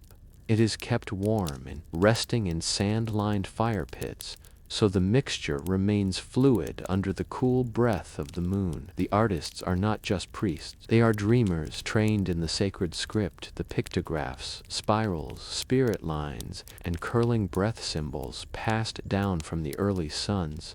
Each takes up a reed brush, soft at the tip, bound with agave thread, and steps to the wall. They do not rush. Each painter pauses first, breathing slowly, asking what the night has shown them. Then, with a single curved stroke, the first glyph is drawn, a circle with rays, not the sun but the soul awakened. Beside it, a jaguar paw, representing the presence of power in stillness. Then a feather spiraling upward, symbol of thought rising toward the gods. Some priests draw stars falling into bowls. Others sketch birds with fire in their wings. One paints a serpent curled around a flower, Koyoksaki herself, reformed through the memory of those who gaze upon her. Each glyph is silent, each one speaks, no words are exchanged between the painters. Only glances, nods, and space shared. Their movements are slow and rhythmic. Some hum as they work, soft, wordless tones that mirror the breath of wind through reeds. The novices sit nearby, watching, learning. They are not yet allowed to paint, but they study every stroke. One day, they too will add their dreams to the temple wall. When a brush begins to stiffen, it is replaced. When the ink grows cool, it is stirred gently, then warmed again. This ritual is not just artistry, it is offering. The gods read through symbol, not sentence. By the end of the night, the wall glistens with wet black ink, a tapestry of spirit woven from dream. The priests step back. They press their hands to their chests, then to the wall, and bow. The glyphs will dry by dawn. Their stories will never fade. shadow dancing around the altar. The walls now breathe with freshly painted symbols. The fire has spoken, and the flutes have sung, but the body too must give itself to the night, not with blood nor with silence, but with motion. To honor Kyokusaki fully, the priests must dance, not a dance of celebration, not a dance of conquest, but a dance of shadow, a slow, deliberate weaving of body and spirit around the altar. The temple terrace has now darkened slightly.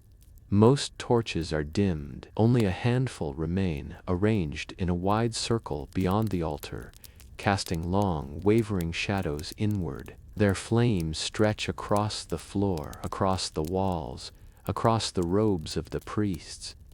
So, this space is no longer a room.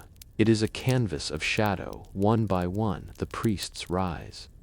Their feet are bare. Their robes rustle softly in the wind. Each wears a small ankle rattle, made from dried seeds and tiny shells. With every movement, it murmurs, the quiet breath of earth remembering its footsteps. The high priest leads. He takes 3 slow steps around the altar, then stops. He raises his arms to shoulder height, palms open to the night. The shadows cast by his body flicker against the temple walls. Long, shifting silhouettes that seem to take on lives of their own. Then the others follow. They begin to circle the altar in a wide ring, always counterclockwise, the path of moon, of tides, of the goddess herself. Their feet move in unison.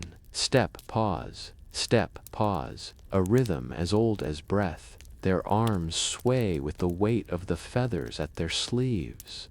Their bodies bend and rise. It is not choreography, but ritual. Each movement echoes a story, a star falling, a child waking, a serpent slithering through grass, and the shadows mirror them. On the walls and floor, the flickering outlines stretch and twist, sometimes overlapping, sometimes breaking apart, always in motion. The dance of shadow becomes more than reflection.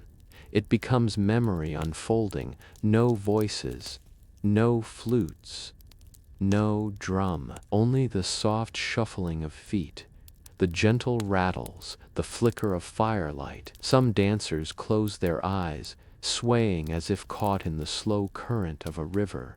Others keep their gaze fixed on the moon, letting her light guide their path. The altar glows in the center, still, silent, surrounded by motion. The petals and obsidian glint faintly. Kyokusaki, dismembered goddess of the stars, now watches dancers whose bodies remain whole, but whose shadows drift in pieces, reconnecting and dissolving with each step. After many minutes, the pace slows. The dancers return to stillness. They kneel, breath soft, hearts open. They have given the goddess their movement. She has returned to them silence. Calling down the night spirits, the dance has ended and the shadows rest.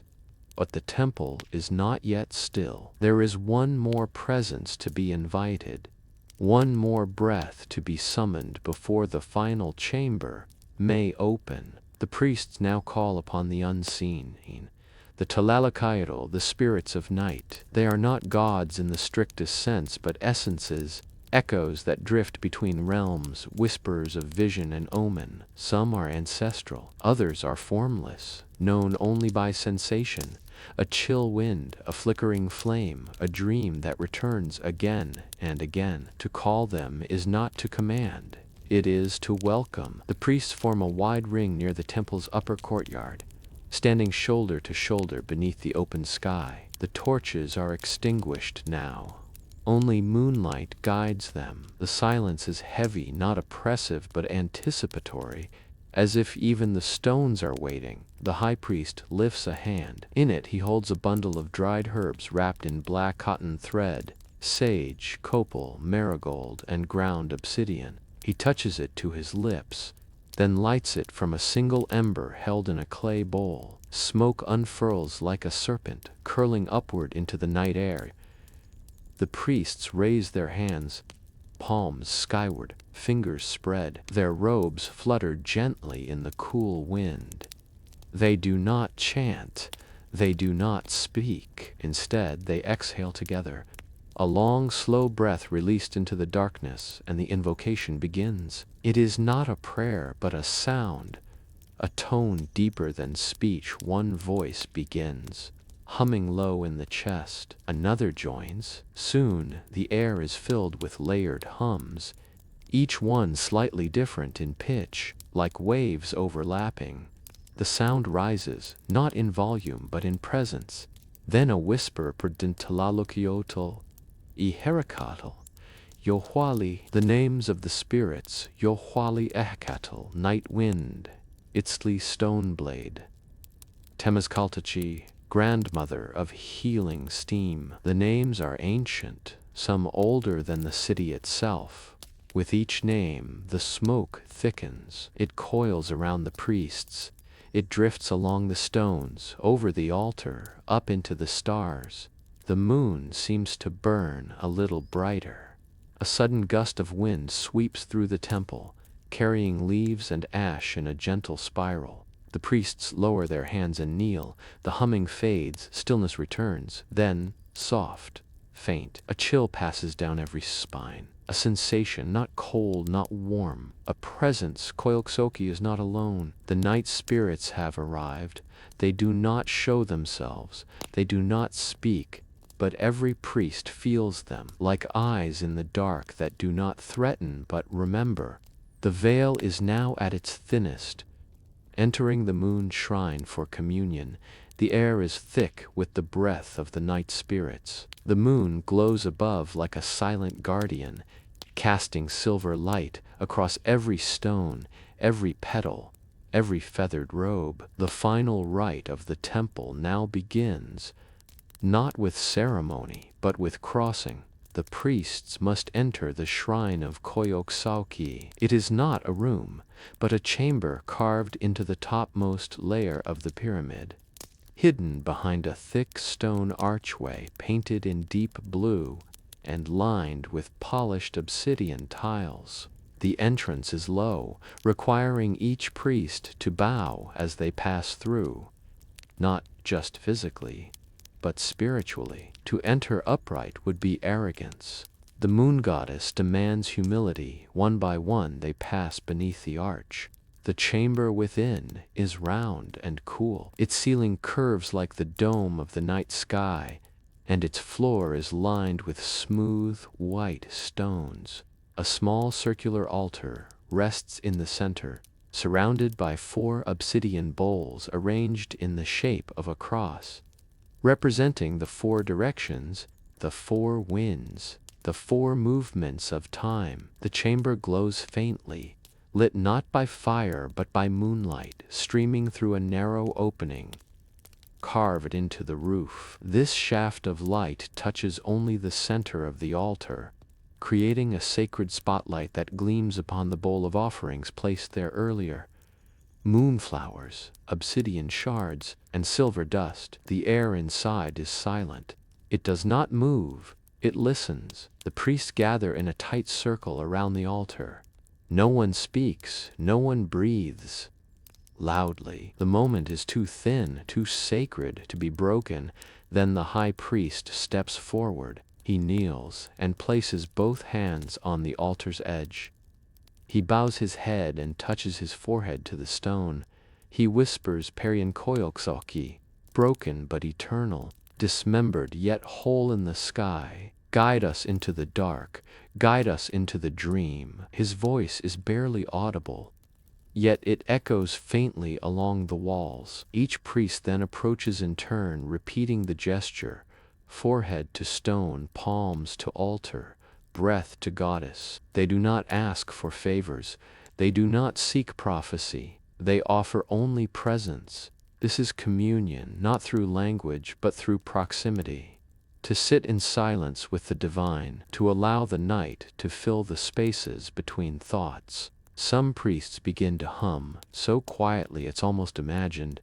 a tone like a lullaby forgotten in childhood, remembered now only by the soul. The moonlight above shifts slightly, the beam narrows, the offering glows. For a few precious minutes, the chamber becomes timeless, a breath suspended between worlds.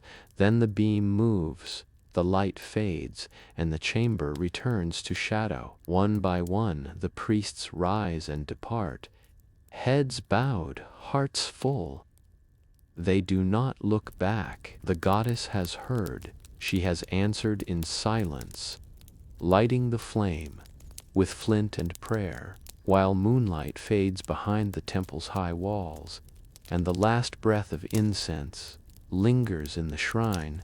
Another ritual quietly begins in the southern courtyard, where flame meets eternity. It is said that fire is the first and final language of the gods. Before there was word, there was warmth, and long after memory dissolves, flame remains. This is why, each night, one sacred fire must be born again, not from torch or ember, but from stone, spark, and breath. This flame is the Talakanoli Itonal, the fire of the eternal vigil. The firekeeper, a priest whose sole duty is to tend the sacred flames of the temple, emerges from a recessed alcove. His robe is woven with spirals of red and black, signifying the union of heat and darkness. In his hand he carries a small bundle wrapped in woven magi fiber.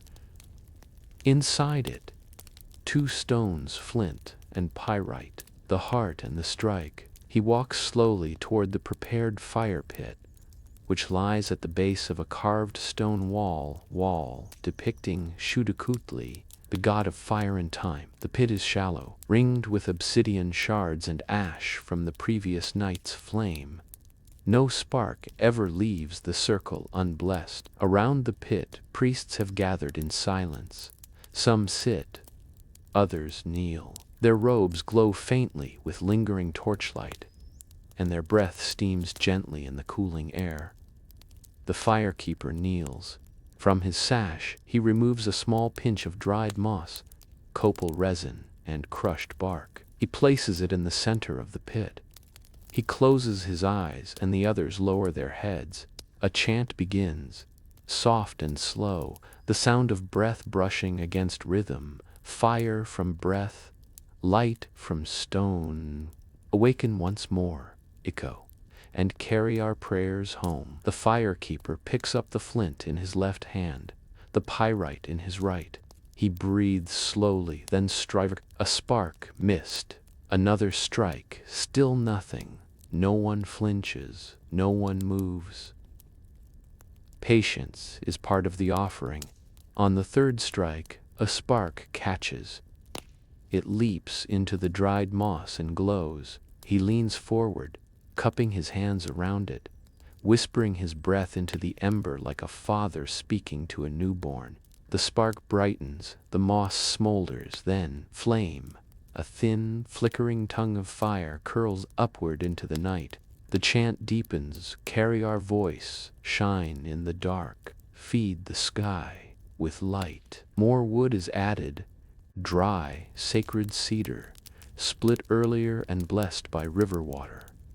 The flame grows steady, golden, alive. Around it, the circle breathes in unison.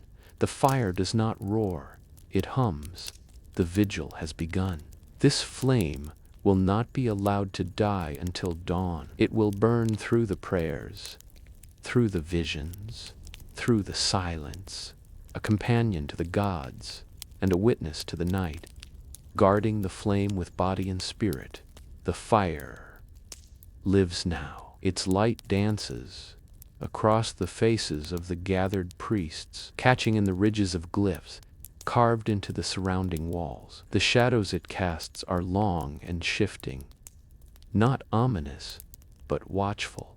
This is not just a blaze for warmth or light. It is a being, a presence born of stone, breath, and will, and it must be guarded. The priests who take on this task are known as Talachixgazaka, the watchers of the flame. They are not chosen for strength or rank, but for endurance, for clarity of mind, and for silence. To guard the sacred flame is to keep vigil not with the eyes alone, but with the soul. 4 priests move forward, one from each cardinal direction. There's a cloak of red cotton, dyed with annatto, and embroidered at the edges with yellow thread in the shape of small flames. Their faces are unpainted.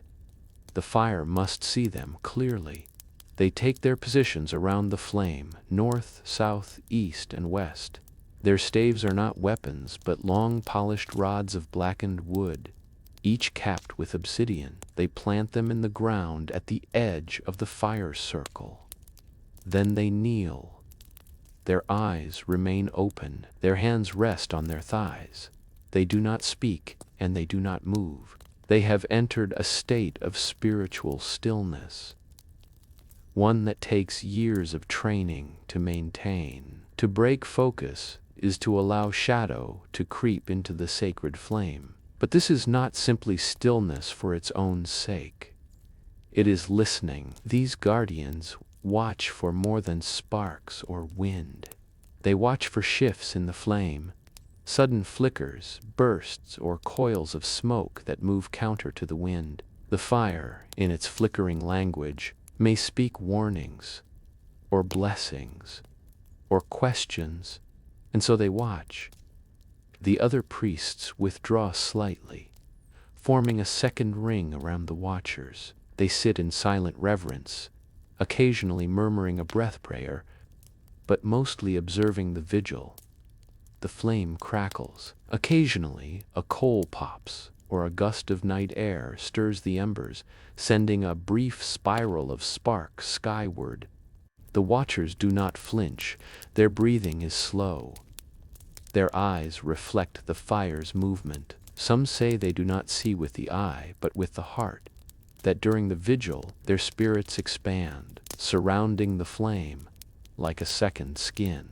Time slips, moments pass like clouds, the flame burns, and they remain. It is said that in the deepest hours of night, the fire will reveal itself to the watchers, not as light, but as voice, as image. But it will only do so for those who do not blink. This is the vigil, not an action, a presence, feeding the fire with cedar and sage. The fire does not hunger, but it must be fed, not in greed, not in fury, but in reverence, in rhythm. To feed the sacred flame is to nourish its breath, to keep it awake through the long hours of the night.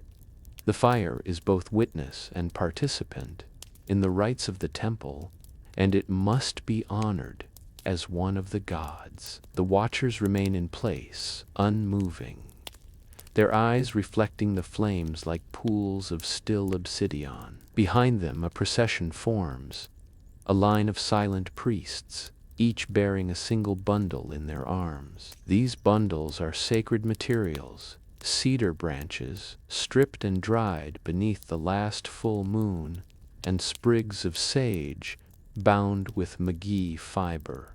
Their scent is ancient, sharp, and grounding, a smell that evokes memory, protection, and clarity. One by one, the priests approach the fire. They kneel just outside the circle, heads bowed, bundles held close to their chests. The fire crackles gently, waiting. The first priest unwraps his offering. The cedar branches are thin and fragrant, their surfaces etched with glyphs, using obsidian blades earlier that day. Not decorative, symbolic. The glyphs speak of time, breath, transformation. He lifts one branch, and with a slow exhale, holds it above the flames. Before he lets it go, he whispers a name. Not his own, but one from his lineage, a teacher, a parent, an ancestor whose spirit he honors tonight. The branch drops. The flame accepts it with a soft whoomph, sending a curl of sweet smoke upward. The priest steps back, another follows. This time it is sage, bundled tightly, its leaves crisp and dark. As it burns, the smoke turns bluish-gray, heavier than cedar, and it curls low to the ground before rising. Sage is for purification, cedar is for grounding. Together, they form a balance, root and wind, soil and sky. Each priest adds their bundle, each one speaks a name. Some whisper prayers, others remain silent. It is the motion, the intention, that speaks loudest. As the fire is fed, it grows, not wildly, but steadily, like a breath deepening. The flames reach upward in slow spirals. The shadows stretch longer. The warmth intensifies slightly, wrapping around the watchers like a cloak. The scent changes. The air becomes sacred, not simply perfumed, but alive with meaning. This is not the scent of a temple. It is the breath of a ritual, a language without letters. Once the final offering is made, the line dissolves. The watchers remain still. The fire, now full, pulses with a steady rhythm. Its light dances across the obsidian stones. Its smoke climbs to the heavens. The gods, it is said, eat with the nose. Tonight they are fed, whispering names of ancestral priests. The fire is now fed. Its flames sway gently, not wildly, like the breathing of a great sleeping beast. Around it, silence gathers once more, not as emptiness, but as sacred space. The next rite begins. Quiet, intimate, eternal. Tonight, the priests will speak the names of those who came before. These are not prayers, they are remembrances, the whispered summoning of ancestors whose lives wove the path the priests now walk. In the Aztec understanding, to name the dead is to keep them alive. To speak their name in the fire's glow is to light a candle in the underworld. The circle tightens. The outer priests draw closer. The four watchers remain in place, their gazes fixed on the fire. Behind them, a semicircle of seated priests forms, their eyes lowered, hands resting on knees. The high priest speaks first. He does not stand. He does not project his voice.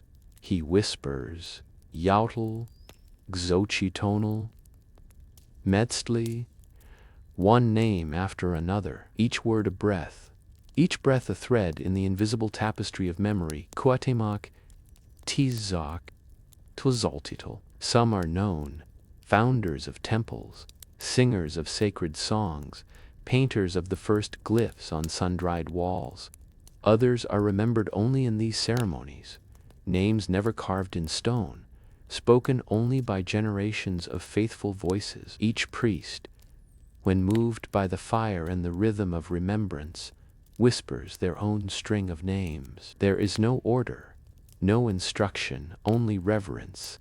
The flame flickers in response, its light gliding across the priests' faces like the sweep of time's hand. Some names are spoken with joy, voices soft, lips curved in memory of laughter once shared. Others are uttered through clenched jaws, soaked in pain or gratitude. A few are released with tears, falling silently onto the temple stones, where they are absorbed without sound. It is not grief that fills this moment. It is continuity. It is the invisible lineage that ties every priest to the one who taught him, and that one to the priest who taught her, stretching back beyond conquest, beyond temple, beyond even language. The night holds these names. The fire holds these names, and the gods, it is believed, cradle each syllable like an ember, placing them in the eternal memory of the stars. The final name is whispered. Silence returns. The priests lower their heads. The watchers bow once, slow and synchronized. The flame flutters as if exhaling with them. And the names, those precious sacred names, live again for another night. The silent circle of breath after the last name fades into the fire's glow. No words remain, only breath. It is said among the priesthood that breath is the first offering and the last possession. Before one learns prayer, one must learn silence. And before one learns silence, one must master breath. Now, the flame watches over a ritual older than speech, the silent circle of breath. The priests form a perfect circle around the fire, their robes trailing along the stone like the petals of a great night-blooming flower. The four watchers remain at their posts, forming the cardinal axis of the circle. Everyone else sits cross-legged, facing inward, eyes closed, palms resting upward upon their knees. The only sound is the gentle crackle of the sacred flame. The high priest speaks not with voice, but by movement. He raises one hand, slowly, then lowers it again, and with that gesture the breathing begins. Inhale through the nose. 1, 2, 3, 4. Hold. 1, 2. Exhale through the mouth. 1, 2, 3, 4, 5. Hold. 1, 2. The rhythm is not for control, but for connection. Each breath drawn is a thread between body and sky, between the fire and the chest. The act of breathing in unison creates a current of energy, invisible, but deeply felt. It flows around the circle like a soft tide. In the stillness, each priest becomes aware of their own heartbeat. The space behind their eyes opens. Thoughts pass like drifting clouds. Some feel warmth at their spine. Others see flickers of memory or feel the weight of feathers on their shoulders. The fire, ever watchful, responds. Its glow deepens. Its smoke rises in steady pulses, synchronized with the collective breath.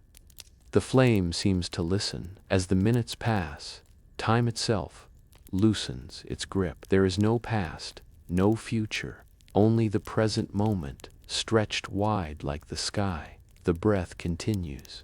Splee. It becomes not just a ritual, but a portal. Some priests begin to sway, slightly, as if cradled by an unseen rhythm. One priest smiles faintly, another weeps silently, tears falling like dew. None break the breath. This is communion without word or gesture. Each priest touches the divine not with tongue, but with lungs. The fire bears witness.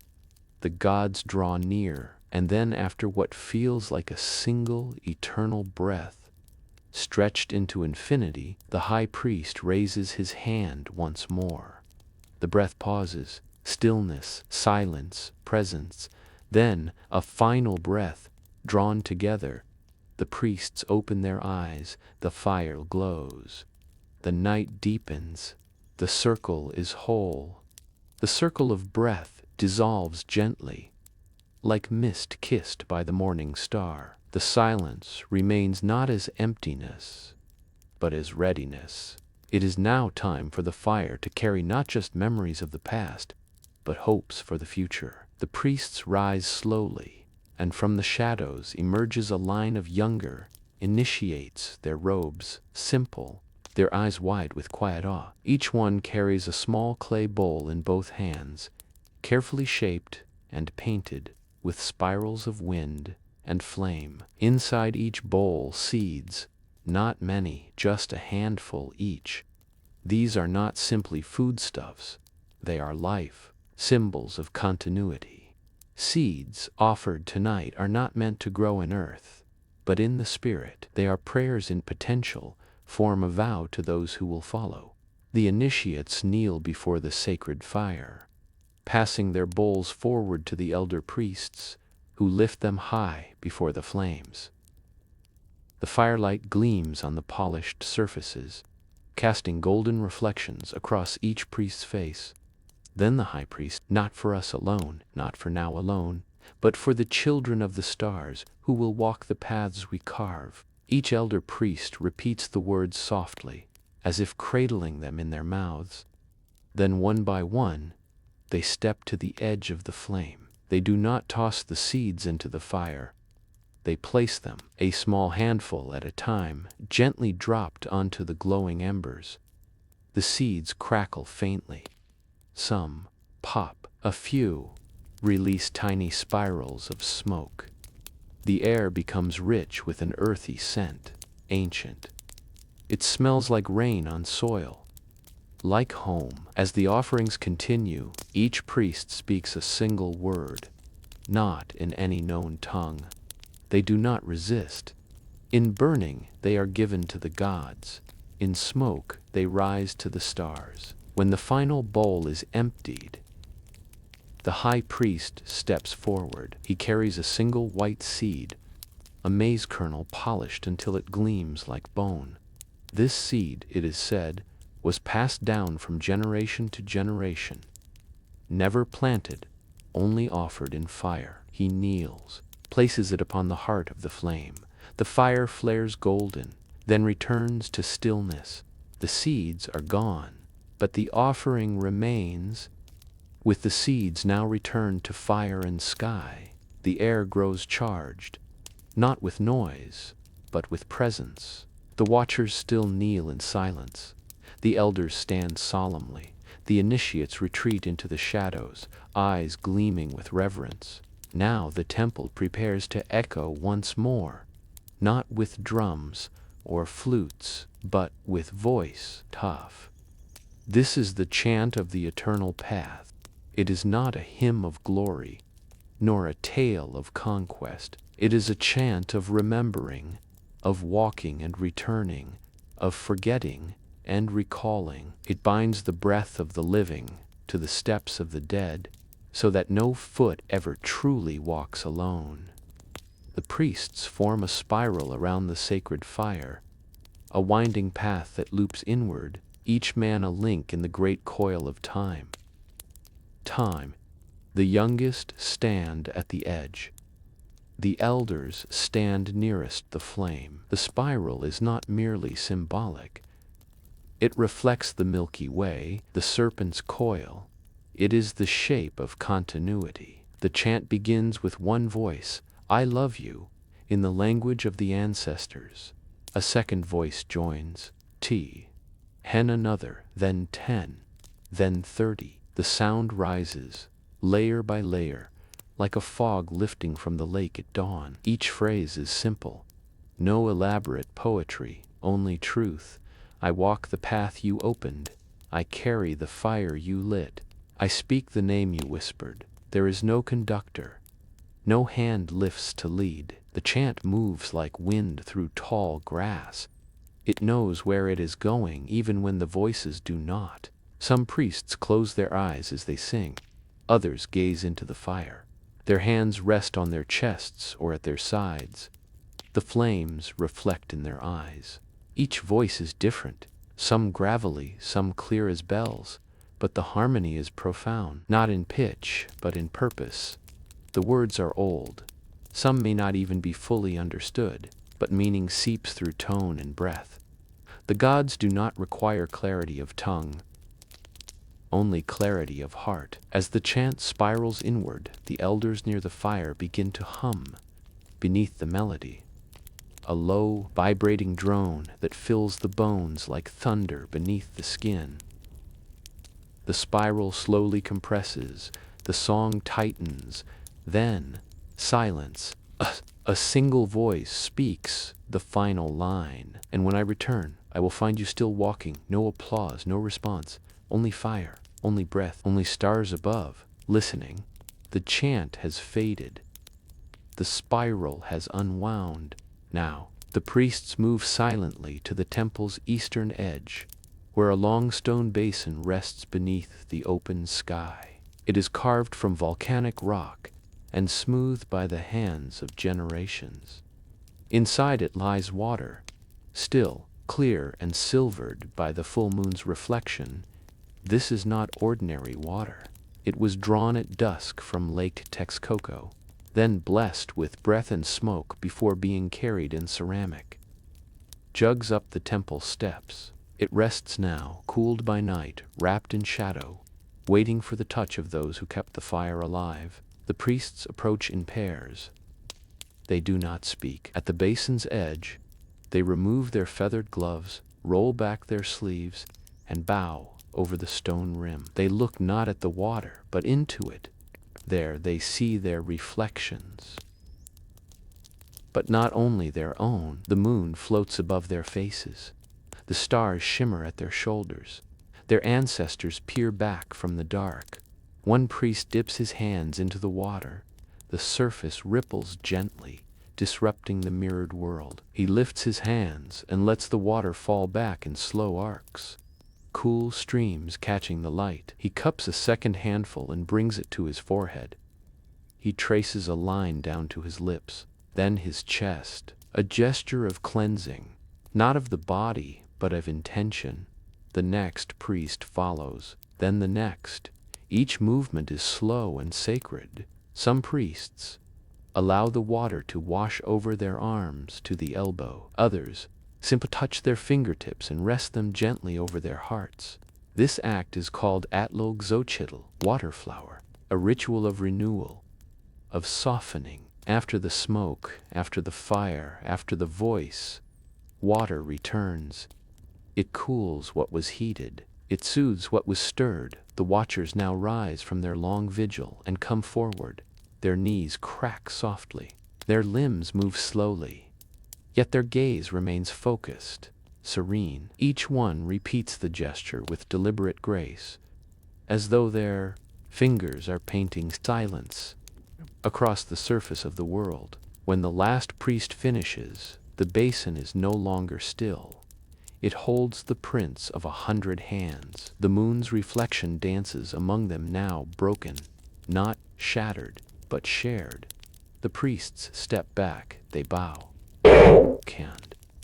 And the water waits to settle once more, returning the ashes to the wind.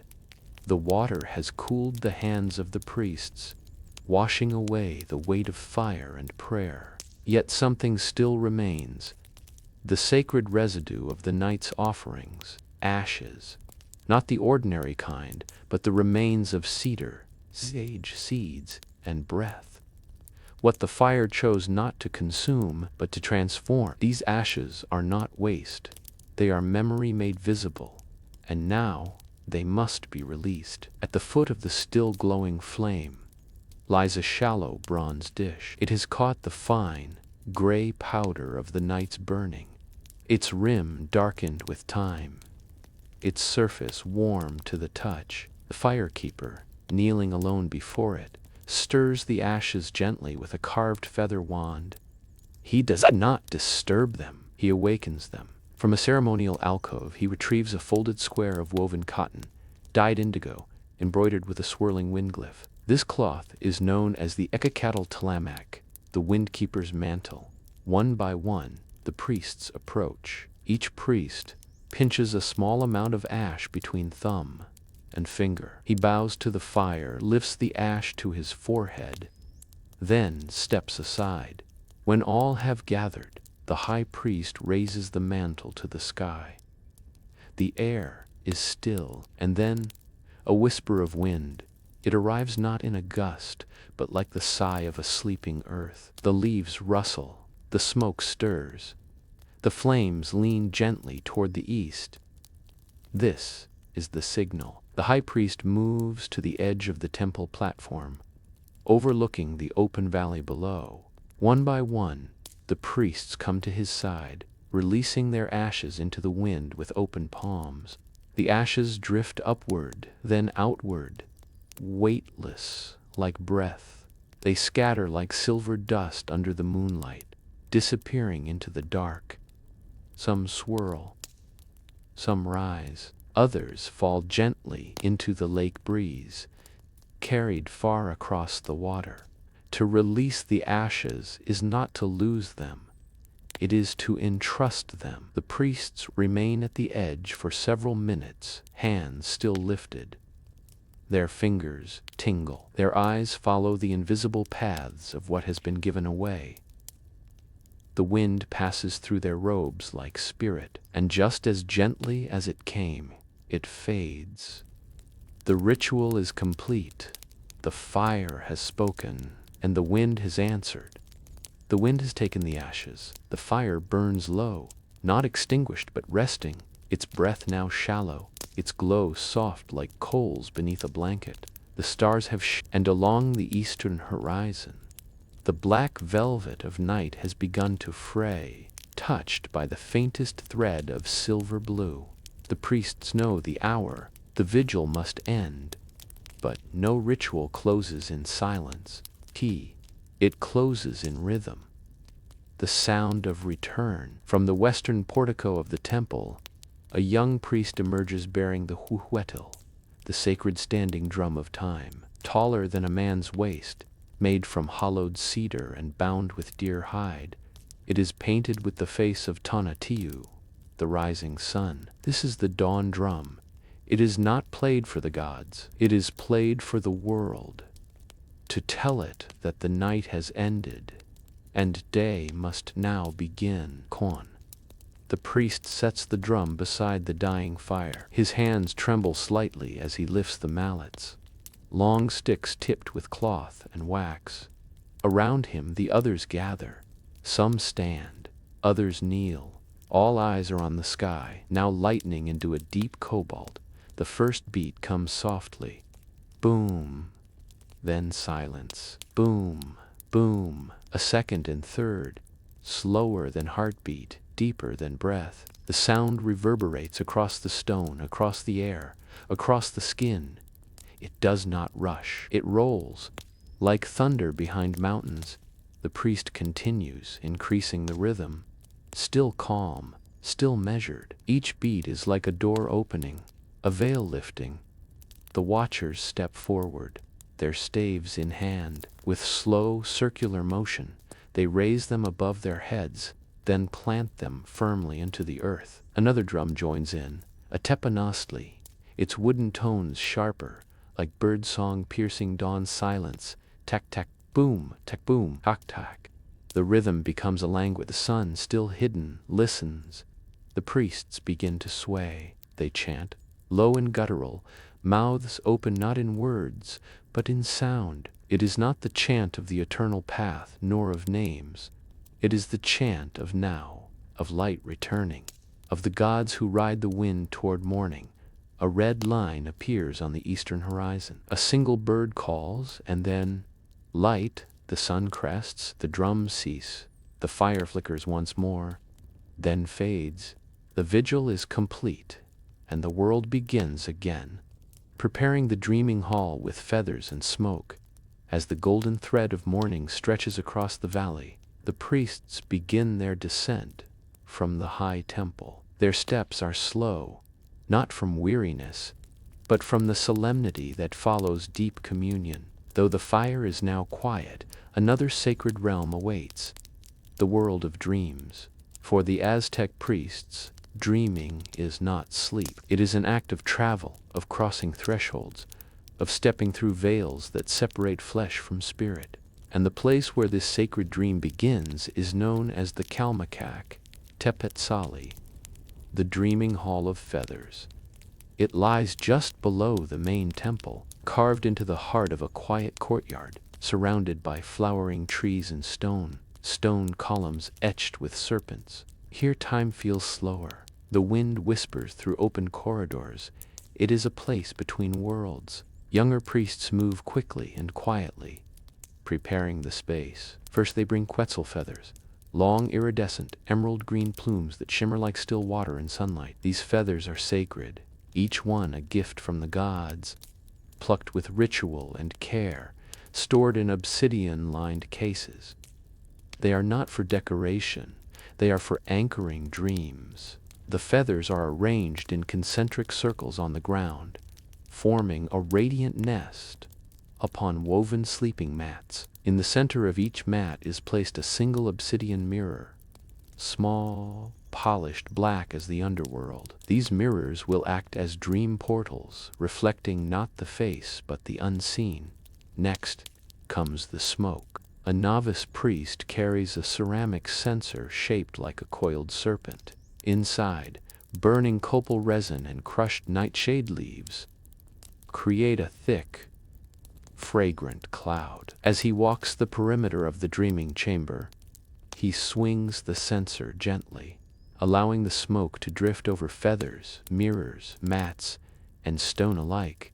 The scent is heavy, sweet, and dark, like a garden blooming under moonlight.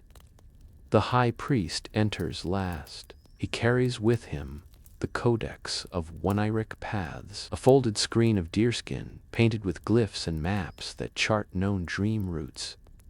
Paths through the underworld, through the heavens, through the jungles of memory. The codex is not read aloud. It is placed on a small black table at the chamber's entrance for those who may choose their journey with intention. No torches are lit inside the dreaming hall. The only light comes from slits in the ceiling, through which the rising sun paints beams that move like liquid gold across the stone. When all is ready, the high priest kneels beside the center mat. He touches the feathers, breathes in the smoke, and whispers Prinjal Zochikoa Scattle, Tezcatlipoca, take us gently beyond the breath. The dreaming will soon begin, but first, stillness and surrender. Drinking the elixir of visions, within the softly scented dreaming hall, the air thickens, not with heat, but with anticipation. The feathers lie still. The obsidian mirrors reflect only light and shadow. But before the priests can cross into the world of dreams, there is one final threshold to pass, the body itself. 2. The waking mind must be softened. The eyes must be unmoored, and for this the priests prepare the Yautli Chihua, the elixir of visions. A novice approaches carrying a ceramic bowl cradled in both hands, etched with the glyph of Tezcatlipoca, the smoking mirror. Inside the bowl, a thick, golden liquid sloshes gently with every step. The elixir is a careful blend, sacred and secret, prepared only once per lunar cycle by the dream stewards of the Kalmakak.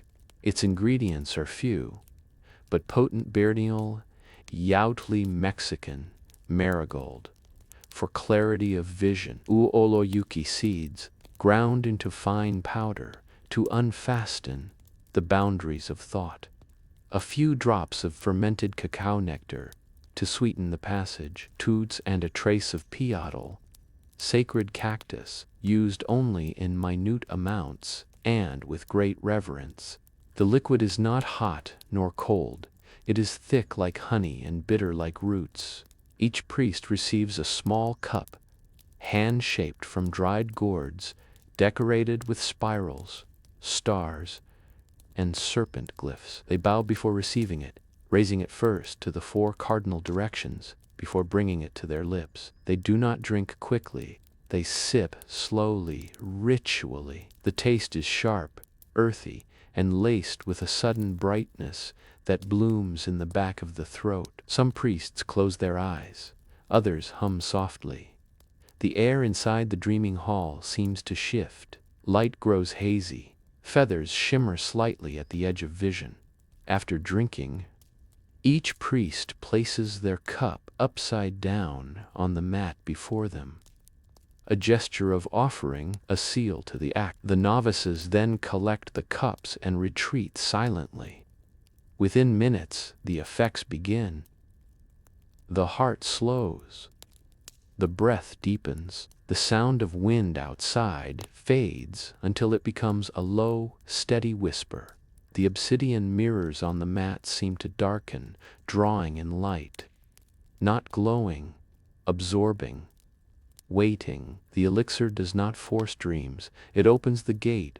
Now it is up to each priest to step through. The high priest, seated at the chamber's center, exhales long and low. His gaze fixes on the obsidian in front of him, not as if looking at a reflection, but as if peering through water into another world. The dreaming is near. Laying upon the Quetzal nest, the elixir has begun its gentle work. Breath deepens. Eyelids grow heavy. Thoughts drift like petals on still water. In this state, not fully waking, not yet dreaming, the priests prepare to surrender themselves to the world between worlds. They move slowly now, as if underwater, their limbs guided more by instinct than instruction. Each one approaches a mat woven from soft fibers, laid with spirals of brilliant quetzal feathers. These feathers are cool to the touch, each one a sacred thread between earth and sky. When laid upon, they seem to pulse faintly, like breathing leaves. This is the quetzal nest, the dreaming bed of the priesthood. The mats are arranged in a circle around the obsidian centerpiece. The design echoes the serpent's coil and the Milky Way's spiral. For the dream, like the cosmos, is not linear. It bends, it loops, it reflects itself one by one. The priests lie down. They do not close their eyes immediately. They rest their heads upon the plumes. Their hands are folded over their chests. They allow the feathers to embrace their skin. Some priests whisper a final word, the name of a loved one, a god, a forgotten memory. Others hum softly, matching the rhythm of their heartbeat to the quiet of the chamber. The high priest lies at the center. His mat is edged not just in green, but in blue and gold, feathers of the rare motmot and the solar eagle. His mirror is larger, rimmed in silver, placed directly beneath a skylight where morning sun now filters in like honey. Before laying back, he speaks softly, "Friend, let the serpent carry me through the branches of the dream. Let my eyes remain open in the land of smoke and flower." Then he reclines. The chamber stills. Only the drifting tendrils of smoke remain, curling upward toward the sunlight. For a moment, it seems that nothing happens, but in truth, the journey has begun. Each priest's breath lengthens. Limbs grow still. A warmth spreads through their bellies, up their spines, through their crowns, and then the dreams arrive, not with blinding visions, but with gentle impressions. Dreamt a child walking backwards along a riverbank, a jaguar seated at the base of a tree waiting, a hand holding a feather, dropping it into the mouth of a volcano. The mirrors do not reflect, they absorb. The priests lie motionless upon the nests. The feathers hold them, the smoke veils them, and the dreaming hall becomes a sky. Stars not above, but within, journey through the obsidian mirror.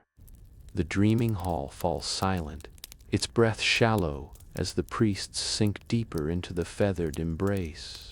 Around them, smoke drifts like fog across a midnight lake. The only sound is the soft crackle of resin on ember, the faint hush of wind brushing the walls, and within each priest, the soft rhythm of breath slipping quietly into stillness. The obsidian mirrors, black as starless sky, lie before each face, cradled between plumes. But they are no longer glass. They have become doors. To gaze into obsidian while dreaming is to pass through time's skin. The Aztecs believed that these mirrors were the eyes of Tezcatlipoca himself, the smoking mirror, god of the unseen, and that once entered, they revealed not the dreamer's will, but their soul's path. The journey begins with descent. In the dream, the priest floats above his mat, then slowly drifts downward, not falling, but sinking like a seed settling into soft earth. Below him, the mirror opens. It swirls like ink in water. It yawns like a mouth of stone, and the priest enters. There is no gravity here, no time. At first only darkness, then faint color, a single red thread spiraling outward, a blue flower blooming in reverse, a hummingbird with mirrors for eyes. These are not symbols, they are guides. Each priest walks a different path, shaped by memory, intention, and the unknown. One priest walks through a field of maize, taller than trees. Each stalk whispers a different name, voices of ancestors calling him forward. Another finds herself in a temple with no walls, where feathers fall like rain and the stars blink through a liquid sky. A third meets a serpent made of smoke, who coils around him without touching, then vanishes into his own shadow. The obsidian is not a portal to fantasy. It is a lens, magnifying, distorting, revealing. The dreamer sees their fears, their guilt, their longings, but also their light in the mirror. The past and future tangle like roots. The gods speak, but not in words. They speak through image, sensation, rhythm. Some messages are clear, others remain veiled, to be understood only years later. In the waking world, the priests lie still, but in the dream, their souls fly over mountains of memory, through caverns of forgetting, into rivers of fire, fields of sky, chambers of silence. And always, always, the serpent watches, not as threat, but as reminder. You are being guided. The mirror does not lie, but it will show only what you are willing to see. The feathered serpent appears within the obsidian paths of the dream, where time twists and form bends. There is a moment never expected, never forced, when the deepest vision begins. It is the crossing into sacred presence, and in that place the feathered serpent waits, Quetzalcoatl. His name is not spoken here. It is known in breath, in pulse, in the way the dream suddenly stills when he arrives. To see him is not like seeing a figure in waking life. His form shimmers, shifts, sometimes a massive serpent, scales iridescent like pools of oil, green, blue, gold. Sometimes a man with feathers sprouting from his back, eyes dark and endless, as cenotes. Sometimes he is both, or neither, a flowing line of light slithering through the void. Each priest who meets him sees something different. One sees him curled around a smoking mountain, each breath shaping a new star. Another walks beside him through a forest made of bones, his feathered wings trailing sparks in the air. Yet another dreams of him, perched on a temple ledge, singing softly into a shell, calling rain from a colorless sky. But regardless of the shape, all feel the same thing: peace and awe. The feathered serpent is not a god of terror. He is the breath between creation and destruction, the echo of wind through stone, the wisdom of silence. When he appears, the priests do not speak. They kneel, or they lie flat, arms wide, offering their dream selves like leaves to his current. And then he begins to teach, not through words but through image. A river becoming a tree, a tongue transforming into a vine, a heart breaking open to reveal a seed.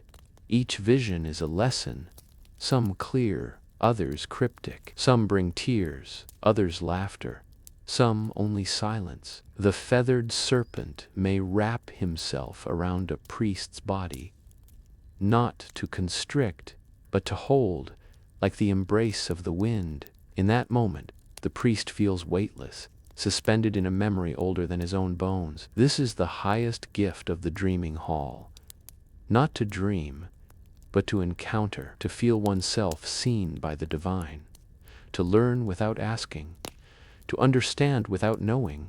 Eventually, the vision fades, not abruptly, like breath leaving lungs, like tide receding from shore. The serpent slithers into the mirror's edge, his form dissolving into feathers and smoke. He leaves behind warmth, a pulse, a scent like wet earth. And when the priest opens his dream eyes once more, the obsidian still lies beneath him, waiting. The serpent's gift and the mirror's warning.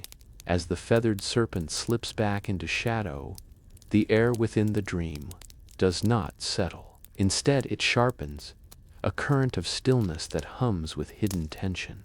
For no vision from Quetzalcoatl is without balance. Every gift is paired with a test, every insight a choice. Now comes the moment of reflection. Now the mirror speaks. The priest, still nestled in the obsidian dream, sees the light bend. The surface below them, the black mirror, begins to ripple, not like water but like breath across glass. And within it, their own image rises.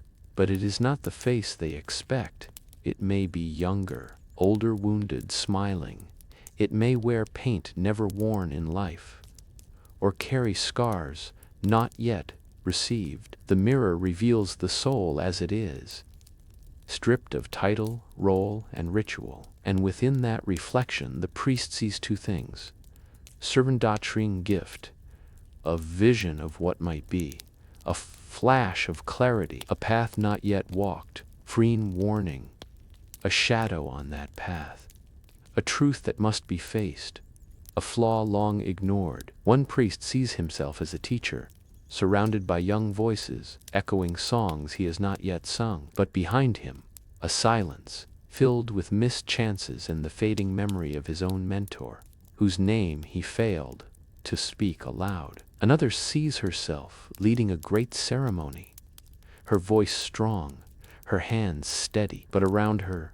cracked stone, broken feathers, and faces turned away in disappointment, the cost of ambition untempered by humility. The mirror does not punish, it reveals, and it waits. The priest may recoil, or they may reach toward it. Some fall to their knees in the dream.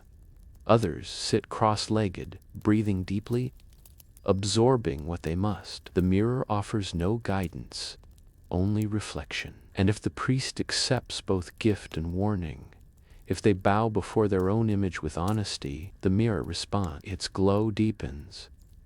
It returns to stillness, and from it rises a final token, a symbol imprinted on the heart cerant, a feather turning into a flame, a jaguar stepping from a tree's hollow trunk, a sun emerging from behind an obsidian eclipse.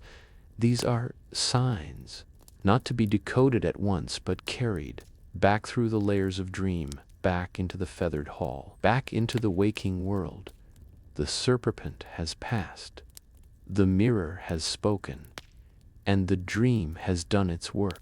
Awakening beneath the wings of dawn, the mirror fades, the dream loosens its hold, and breath, real breath, returns to the body. One by one, the priests stir within the Kalmakak Tepsali, the dreaming hall. Their hands shift gently over feathered mats. Their brows glisten with a fine sheen of sweat. Their fingers twitch as if brushing the edges of stars. The obsidian mirrors have dimmed now. No longer glowing, they lie still, flat and dark once more. Vessels emptied, visions complete. A breeze stirs the chamber. Light filters through the skylights above, no longer golden, but pale and soft, the early hush of true morning. Outside, birds have begun to sing. The temple stones warm gently beneath the first touch of the sun. The priests awaken not abruptly, but as if rising from deep water. Eyes flutter open, limbs stretch in slow ritual. No one speaks, not yet. To speak too soon would disturb the memory, still fresh and delicate, like dew on a leaf. The novices return, barefoot and quiet, placing small bowls of cool water and fragrant leaves beside each mat. The priests wash their faces and hands, fingers trembling slightly from what they've seen and what they've learned. Each one now carries a secret, a symbol, a lesson, but no priest asks the other, "What did you see?" That is sacred. That is theirs alone. The high priest is the last to rise. His eyes remain closed for several moments longer than the rest. Then, with a slow inhale, he opens them and looks toward the eastern wall of the chamber, where a great mural of Quetzalcoatl, half man and half serpent, is above the mats. He bows once, deeply, gratefully. The priests gather in a half circle. This is not for discussion, it is for breath. They sit together, a silent communion, letting their bodies remember that they are awake, that they are flesh again. Then, the youngest initiate steps forward with a single white feather, long, pristine, soft as cloud. He kneels before the high priest, who accepts it without a word and raises it high. A small bell chimes once. The dream is done. The feathered serpent has flown, and the wings of dawn have returned the dreamers to the world of waking light, recording the dream in codices of smoke and ink. The dreaming has ended. but its echoes must not be lost. As the priests rise and center themselves in the soft light of the waking hour, the next sacred task begins, not of vision, but of remembrance. The codices must be written. Dreams in the Aztec world are not fleeting illusions. They are messages, maps, prophecies, and like all sacred maps, they must be recorded, not only for the dreamer, but for the priesthood, for the gods, and for generations yet unborn. In a quiet adjoining chamber just beyond the dreaming hall, long tables have been prepared. The air smells of ink and smoke, feather and parchment. Rolls of ammatl paper, made from the inner bark of fig trees, lie waiting, stretched across the tables like soft stone. Seated at these tables are the tilaculoque, the sacred scribes. Each scribe wears a mantle dyed in pale gray and indigo. Their fingers are stained with soot and pigment. Before them they prepare their tools, brushes made from rabbit hair, bowls of red ochre, black soot ink, blue from ground azurite, and yellow from crushed flowers. The priests enter, each one carrying their memory as if holding a flame. They sit beside the scribes. No words are spoken at first. The priest breathes in. He closes his eyes. He places his hand upon the table, and the scribe begins. But this is not dictation. It is translation. The priest may speak, or he may simply gesture. Often he draws the shape of the dream in the air, a spiral, a serpent, a river of fire, and the scribe transforms it into glyph and line. Some codices are brief, a single page filled with stars and feathers. Others sprawl across long accordion-folded sheets, winding with scenes of mountains, eyes, trees with open mouths. Each symbol is painted with care, every color chosen with intention: red for truth, black for memory, blue for spirit, yellow for light unseen. The scribes do not ask for meaning. They record what is offered, nothing more. Once complete, the codex is gently fanned dry with an eagle feather, then placed upon a stone shelf beside dozens of others. A library not of books, but of dreams. No two are alike. Each codex bears the mark of its dreamer, a thumbprint in soot, blown across the final page. It is said the gods read these scrolls not with eyes, but with wind, that when the temple is silent, Quetzalcoatl drifts through the dreaming hall, lifting the pages with his wings. And so the memory lives on, not in stone, but in ink and in smoke, burning the forgotten dreams in silence. Not every dream can be kept. Some are too fleeting, like mist that slips through fingers before it can be held. Others are too heavy, their meaning unclear, too tangled to be shared. And a few, though powerful, are meant only for the gods. For these, there is a final ritual. In a quiet courtyard adjacent to the dreaming hall, a small stone hearth waits. It is not like the fire pit of the upper temple.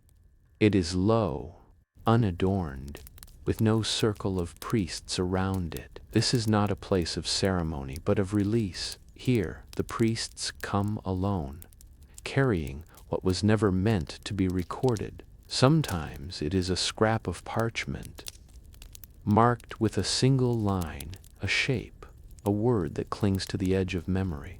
Other times it is nothing at all, only the memory itself, held in the breath and given back as smoke. The priest kneels. He lifts a small taper from a sacred bundle, dried maize husks wrapped tightly with sage and huizashi thorn. He touches it to the hearth's edge where a slow flame burns low and steady, and then silence. No chant, no name. He holds the parchment gently, like a bird in the hand, then releases it into the fire. The flames rise briefly, devouring the offering without sound. The smoke curls upward, soft and fragrant. He watches it rise, not with sorrow, but with peace. Some dreams are not for sharing. Some are seeds planted only in spirit, to bloom in another time. And some must be released for the sake of the dreamer, like a breath held too long, finally let go. Other priests come and do the same one by one, always alone, always silent. They do not speak. Afterward, they do not ask what was burned. They do not record it. This is a rite not of memory, but of forgetting, of allowing the dream to dissolve into the air from which it came. By midday, the hearth has burned through dozens of silent dreams. A thin, sweet column of smoke drifts into the sky. The gods, it is said, breathe it in, not to know, but to hold what cannot be spoken. And the priests, lighter now, return to the waking world, not with answers, but with space, sealing the chamber until the next full moon. The dreams have been dreamed, some remembered, some recorded, others to fire and sky. Now the dreaming hall must be sealed, not simply closed, but veiled in reverence, to await its next sacred cycle. Beneath the full moon's watchful eye, the feathered mats are gently lifted by the novice priests, each one rolled tightly and wrapped in soft cotton cloth. They are not cleaned. Feathers are sacred and must carry the scent of smoke, the warmth of breath, the weight of dreaming. They will rest in darkened alcoves, carved into the temple's inner wall, each space blessed with burning copal and a whisper of gratitude. The obsidian mirrors are polished with damp cotton and folded into jaguar hide satchels. Their surface still feels warm, as though the dreams cling to them in silence. They are placed upon shelves carved with serpent glyphs, hidden from sunlight until they are called again. The air inside the hall changes.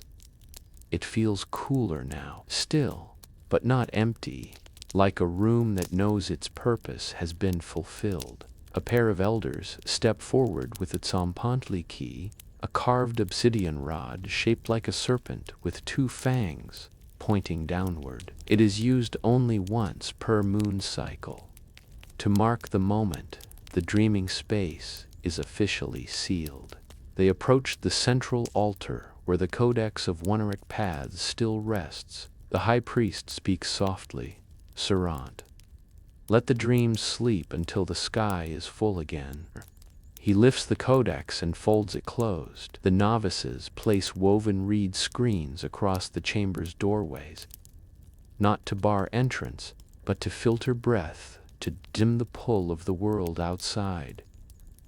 The serpent key is pressed into the socket above the door. It clicks into place with a sound like stone breathing. A final offering of incense is lit, white copal, with a touch of crushed marigold, and set at the doorway. As it burns, the smoke drifts downward, as if reluctant to leave. The priests back away slowly, heads bowed. No one looks behind them. To glance at the dreaming space once sealed is believed to awaken unfinished visions, to pull the soul back across the veil. The hall must sleep, and so must the priesthood.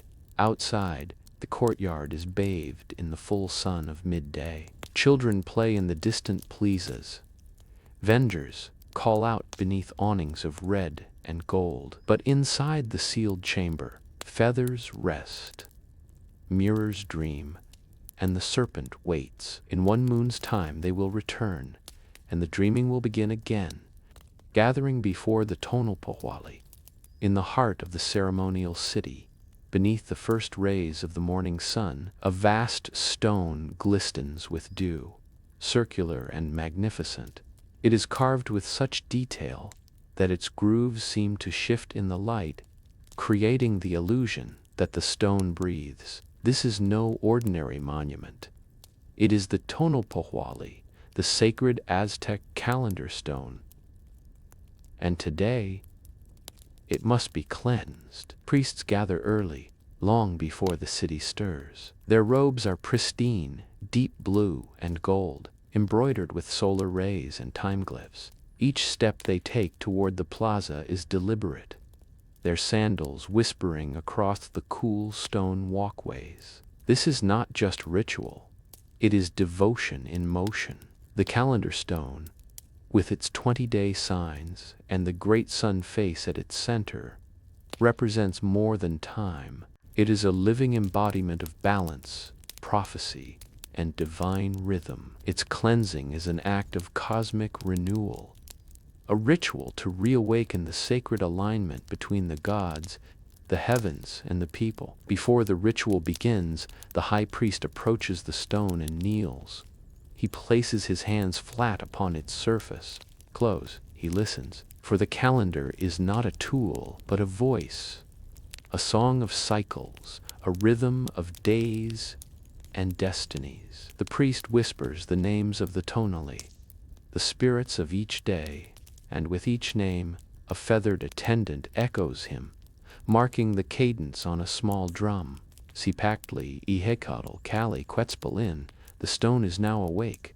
The square fills with soft motion. Assistants arrive bearing baskets of cleansing tools, gourds filled with sacred water, bundles of burning herbs, and cloths dipped in oils, pressed from marigold and cacao flowers. One by one, the priests circle the stone. They sprinkle water at its four corners, north, south, east, and west, then sweep gentle plumes across its surface, brushing away dust, offerings, and the residue of a year's passing rituals. The smoke of burning copal rises in steady spirals.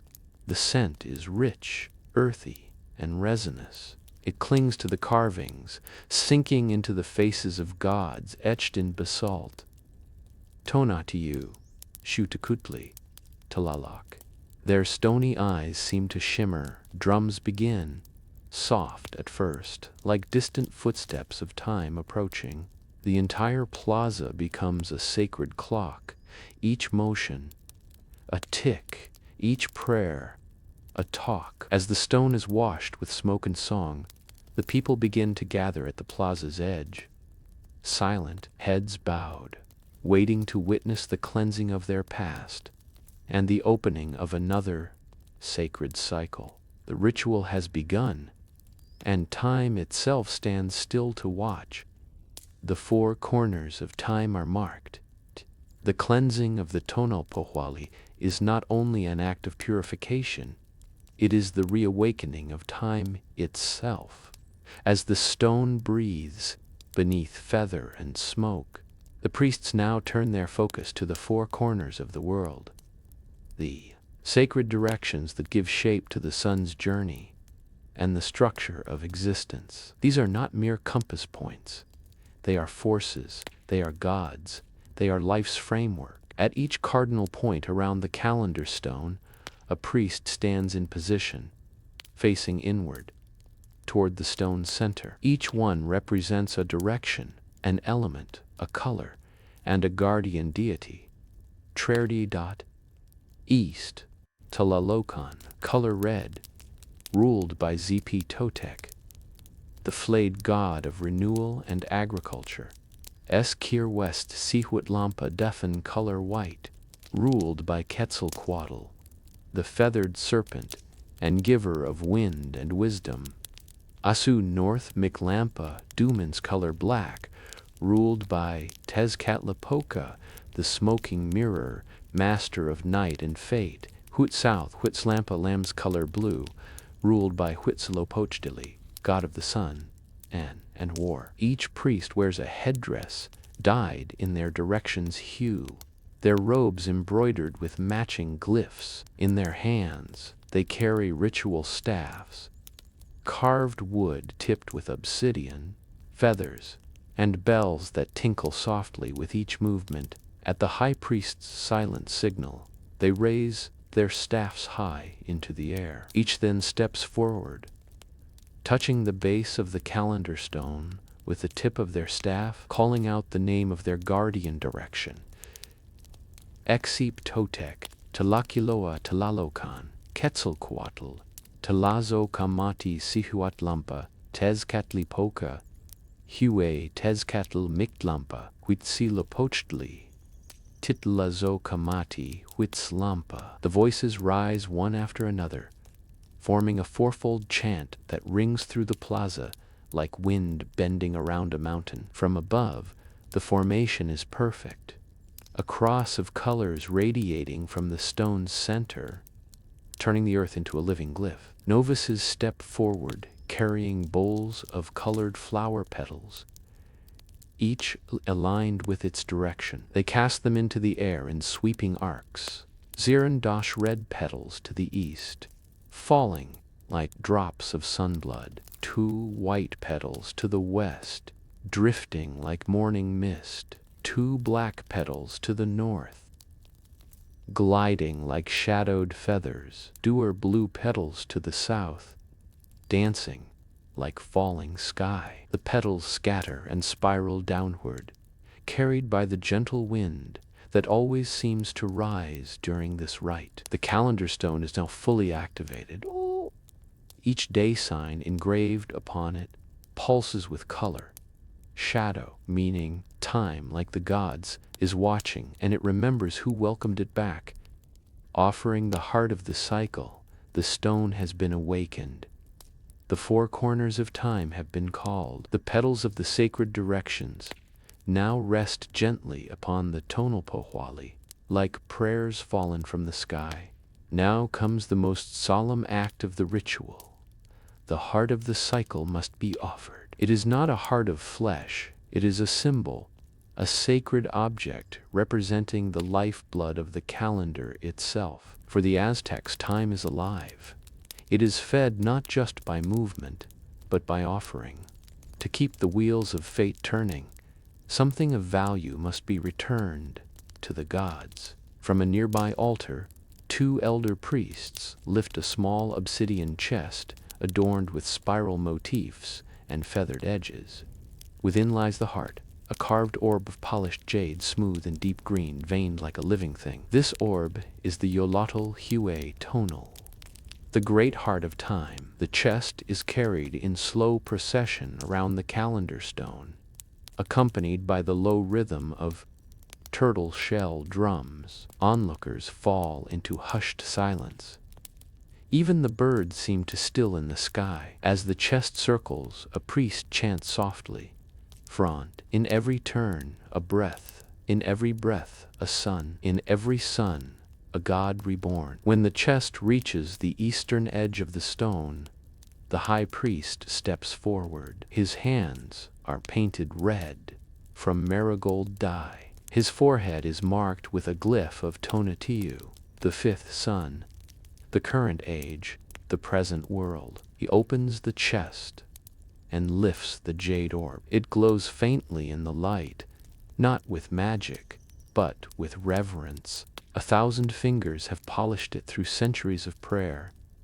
It holds the weight of memory. He, the high priest, bows low and places the orb in the very center of the calendar stone, into a carved cavity that cradles it perfectly. It clicks softly into place.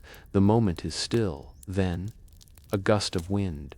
It sudden, strong, rushing through the plaza as if summoned by the gods themselves. The petals scatter upward. The torches flicker. The drums pause. The orb begins to vibrate. A faint hum rises, resonating through the stone, the plaza, the bones of every witness present. Time accepts the offering.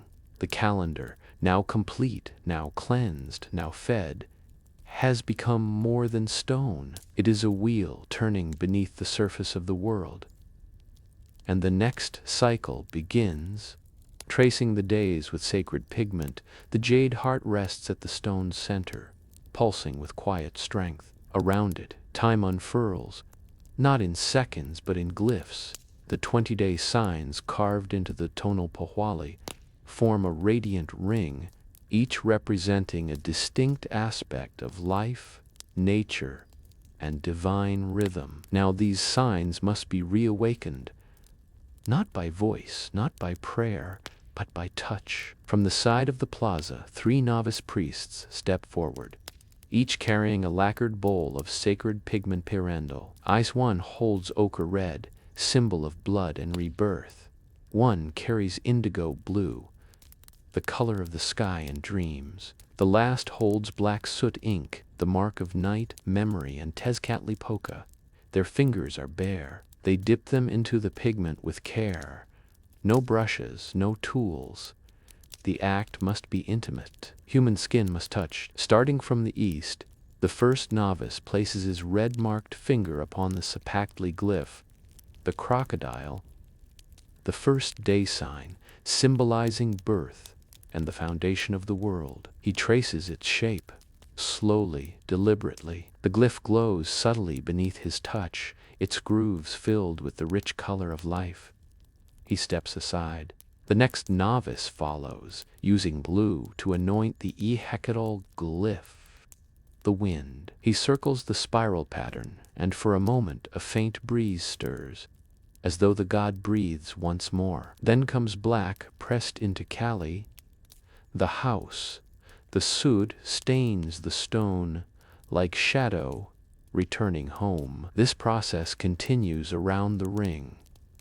Each glyph receives its pigment. Each day sign is honored Ferdiandal Karkud's Palin, the lizard, quick, clever, warm, Shred Kerwitl, the snake wisdom, transformation, Shur my Quizdli, death, quiet, revered, Dulan Mazatl, the deer, Gracern vigilance, Slassen Tochtli, the rabbit, abundance, laughter, fertility, Tilan, Dassen, and so on, until all 20 signs shine anew. By the time the last glyph is painted, the calendar stone is no longer gray and dormant. It is vivid, alive, a wheel of color and god energy, radiating beneath the high sun. The priests bow once more. The pigments will wear away in time, by wind, by rain, by the touch of those who come to pray. But for now, they mark a new beginning, a promise that time continues, that the gods still listen, and that balance has been restored. The Tonopahwali has been cleansed, the days have been named, and the cycle, once more, begins its sacred spiral. The chant of the 20th sign, the final glyph has been touched. The circle is complete. But time, in Aztec understanding, is not just a wheel. It is a rhythm. Each day sign is not only a symbol, but a note in the divine song of existence. And the closing of the glyph cycle is marked with the most sacred melody of the Tonopahwali, the chant of the 20th sign, Night Non. That sign is Xochitl, the flower, at first glance a gentle symbol. But to the priests, it is the most powerful. The flower does not merely represent beauty. It is the expression of all creation, of poetry, of sacrifice, of wisdom and death and music. The flower blooms only in sacred time. And so, its chant is the crescendo of the calendar's awakening. At the edge of the plaza, a group of elder priest singers, known as the Quicatl Xochimeh, step forward. Each one carries a ceremonial flute carved from jaguar bone and painted with floral spirals. They wear cloaks embroidered with petals, their brows painted yellow and red. The plaza hushes. The singers raise their flutes to the sky, and then a single note, thin, pure. It drifts like pollen on wind, circling the calendar stone. Then another note joins, from a second flute, and another. The melody forms, layered and haunting, winding upward like smoke through stone columns. Then the voices begin, soft at first, in Xochitl and Quicatl, in the flower, in the song. Their voices are not loud, they vibrate, they shimmer in the heat. They sing of the flower that grows from sacrifice, of time that blooms from death, of the world that sings itself awake with each sunrise. The high priest joins the chant. He raises his hands over the jade heart of the calendar stone, tracing a circle above it. fingers like petals opening. The Quetzal Xochime sing in a rising spiral of tones. Some melodies mourn, others soar, but all converge in the name of Xochitl, the sacred sign of the flower that marks the rebirth of time. The people gathered around the plaza sway with the music. Children press palms together. Elders weep. The stone seems to pulse beneath them, as if the calendar itself listens and responds. The final note is long and low, like a sigh carried across mountains. When it fades, no one moves. The silence afterward is holy. The stone is quiet once more, but the song remains in every breath, in every flower blooming across the empire, in every day yet to come. Shadows of the forgotten days, the chant has ended, and the Tonopawali lies bright with pigment and breath. But not every day is remembered. Not every moment is celebrated. As the stone spins forward in divine rhythm, there remain those forgotten, the lost days, the unnamed, the unrecorded. These are the shadows of time. The Aztec priests believed that even in divine order, there must be space for silence. For those hours, those days, those people whose names were not carved, but whose lives carried equal weight. And so, after the final song of Xochitl fades, the rite of shadows begins. It is not loud, it is not colorful, it is stillness made sacred. From the edges of the temple platform, shadow bearers enter the plaza, cloaked in charcoal-dyed robes and veils.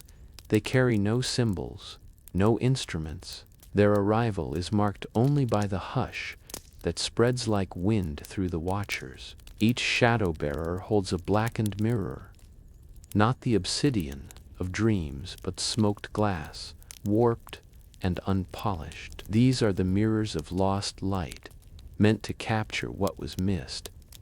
A forgotten birth, an unsaid goodbye, an unjust death, a silent prayer. They walk in a slow spiral around the calendar stone. With every turn, they tilt their mirrors toward the glyphs, then to the sky, then to the crowd. The message is clear, Durind. Even the gods may overlook, even perfect calendars leave spaces. Even time must be reminded. At the center of the stone, the high priest kneels and places 4 unmarked stones, one at each quadrant. These stones are smooth, colorless, without glyph or name. They represent the nameless days, those that slipped between cycles, that bore no festival, no record, but carried human life just the same. A soft drumbeat begins, a heartbeat rhythm, dum dum dum. It is played not by the priests, but by children. 6 small children, barefoot and wide-eyed, sit in a line, striking turtle shells with wooden mallets. Their innocence marks them as keepers of what adults forget.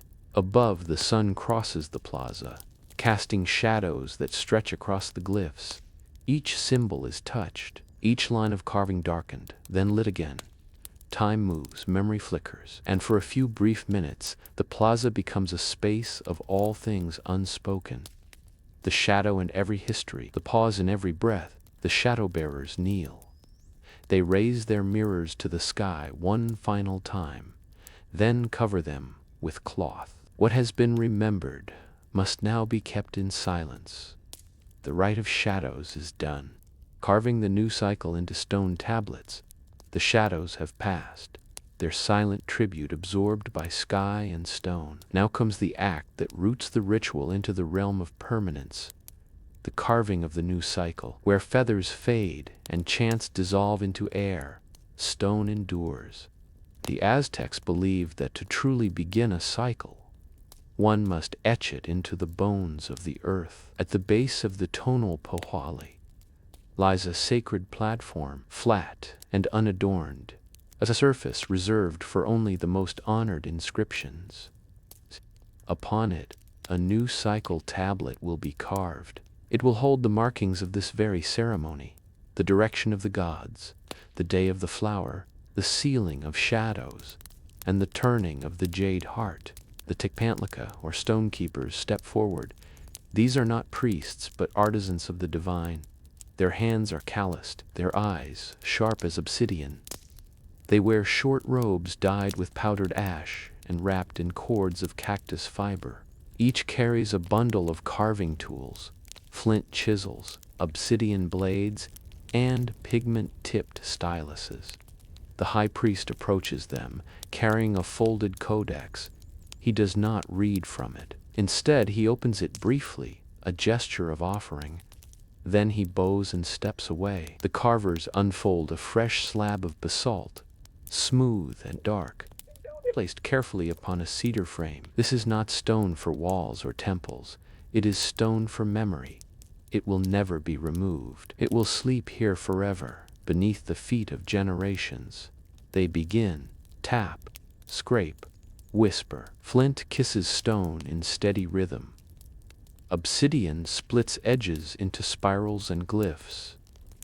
Pigment fills the shallow veins. The first lines trace the spiral of the tonal pohwali, 20 signs looping into eternity. Next, they etch the jade heart at the center, surrounded by 4 flower petals, one for each direction. Beneath this, a band of shadow glyphs, twisting tendrils, bent mirrors, and an open eye closed by a hand. And finally, the date prudential 1 flower, year of fire, a mark of this exact ritual in the sacred calendar. The work takes hours.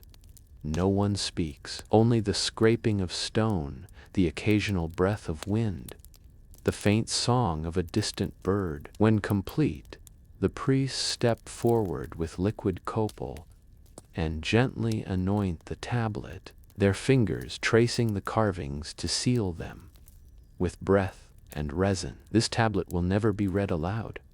It is not for storytelling, it is for remembering. When the sun has passed overhead, the carving finished, and the stone dries beneath the scent of incense, officially is born. Time is no longer just turning, it is etched, and eternity continues. The dance of the timekeepers, the stone has been carved, the cycle sealed. But to truly bring time into harmony, movement must match meaning. Rhythm must awaken rhythm. And so, the next phase begins, the dance of the timekeepers. In Aztec tradition, the passing of time is not passive. It dances forward. Every sun that rises, every season that returns, every god who renews his journey across the heavens, all are part of an invisible choreography. To honor this truth, the tonal puque, or timekeepers, now step forward. They are not dancers in the way the people know them. They are guardians of motion, living wheels. Their garments are stitched with circles and spirals, dyed in the colors of the 20-day signs. Each timekeeper wears a headdress shaped like a glyph, a jaguar, a reed, a house, a knife, held aloft by feathers and thin reeds that sway like flames. The plaza is cleared, drums begin, low, slow, and steady, not with ceremony, but with inevitability, the sound of seconds turning into minutes, of days folding into years. The timekeepers begin to move, at first a step, then another, then a glide, clockwise, always clockwise, around the calendar stone. Each movement mirrors a sign. Ate a sudden leap like Quetzalcoatl the lizard. Rate a silent pause for Miquistli, the day of death. Akala spinning motion that mimics Ihacatl, the wind. Aeon crouch and strike for Tecpatl, the flint blade. The watchers remain silent. This is not a performance. It is a ritual reenactment of time itself. Each dancer represents one sign. 20 dancers spiral outward, their paths forming a living glyph upon the plaza. They pass one another, like stars in orbit. When 2 meet, they pause, touch palms, then part, signifying the meeting of days, the fusion of fate. Above them, Flower petals still drift from earlier rites. They fall slowly, gently, as if even the sky wishes to honor the rhythm. As the dance reaches its peak, the drums quicken. A circle within a circle, a heartbeat within a heartbeat. The dancers raise their hands, fingers spread wide, reaching not toward the sun, but toward the space between sun and earth, where time itself is believed to sleep. Then stillness, they freeze. 20 figures, 20 signs, one breath. Then they bow in perfect unison. The dance is complete. Time, newly cleansed and carved, has now been danced into being. And the Tonopawali turns once more, closing the stone with a song of farewell. The plaza is still. The dancers stand bowed. The crowd breathes in rhythm, with the last echo of the drums.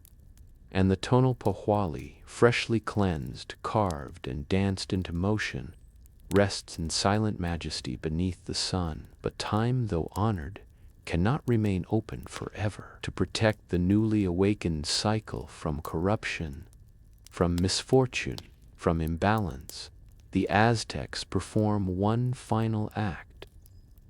Mordindal, the song of farewell, a musical closing of the stone spiritual gate. From the western arcade of the temple courtyard, a procession of singers and musicians emerges. They are not dressed in color or feathers, but in simple robes of gray and cream, neutral garments of transition. Their faces are unpainted. Their voices are the color. At the head of the group walks the Hue Kwikani, the grand singer, an elder with silver hair woven into a crown of dried flowers and copper discs. Around their neck hangs a flute carved from eagle bone. In their hand, a thin scroll. Upon it, the final song. It is said the farewell song is never the same twice. It is inspired by the day's signs, by the direction of the wind, by the dreams of the previous night's priests. It is partly known and partly invented, a farewell shaped by the moment itself. The grand singer stands before the calendar stone and kneels. They place one palm on the jade heart, then rise and begin. The voice is low, almost a whisper. It does not announce, it recalls. You came from the mirror and danced in the fire. You opened your eyes in the petals of time. Now sleep once more. Echo, O wheel of suns, we will meet when the serpent turns again. As they sing, others join fervent. Flutes echo in long, mournful notes. Shells rattle like wind on gravel. Drums, barely audible, throb like the earth's hidden breath. Children hum, seated near the edge of the plaza. The farewell song flows like water over stone, softening the ceremony, sealing the rhythm, sending time into rest. When the final line is sung, the grand singer raises their flute and blows a single sustained note, high, clear, and gently fading into the song ends. The jade orb is removed from the calendar stone's center, wrapped in cloth, cradled, resigned to its resting place. The calendar, now silent again, gleams beneath the sun. Time is once more safe, whole, and watching, sealing the plaza at sunset. The farewell song has faded. The jade orb has been removed. The drums are silent. The dancers are still. The crowd holds their breath as the final glow of day leans westward. Now the last act begins, the sealing of the plaza.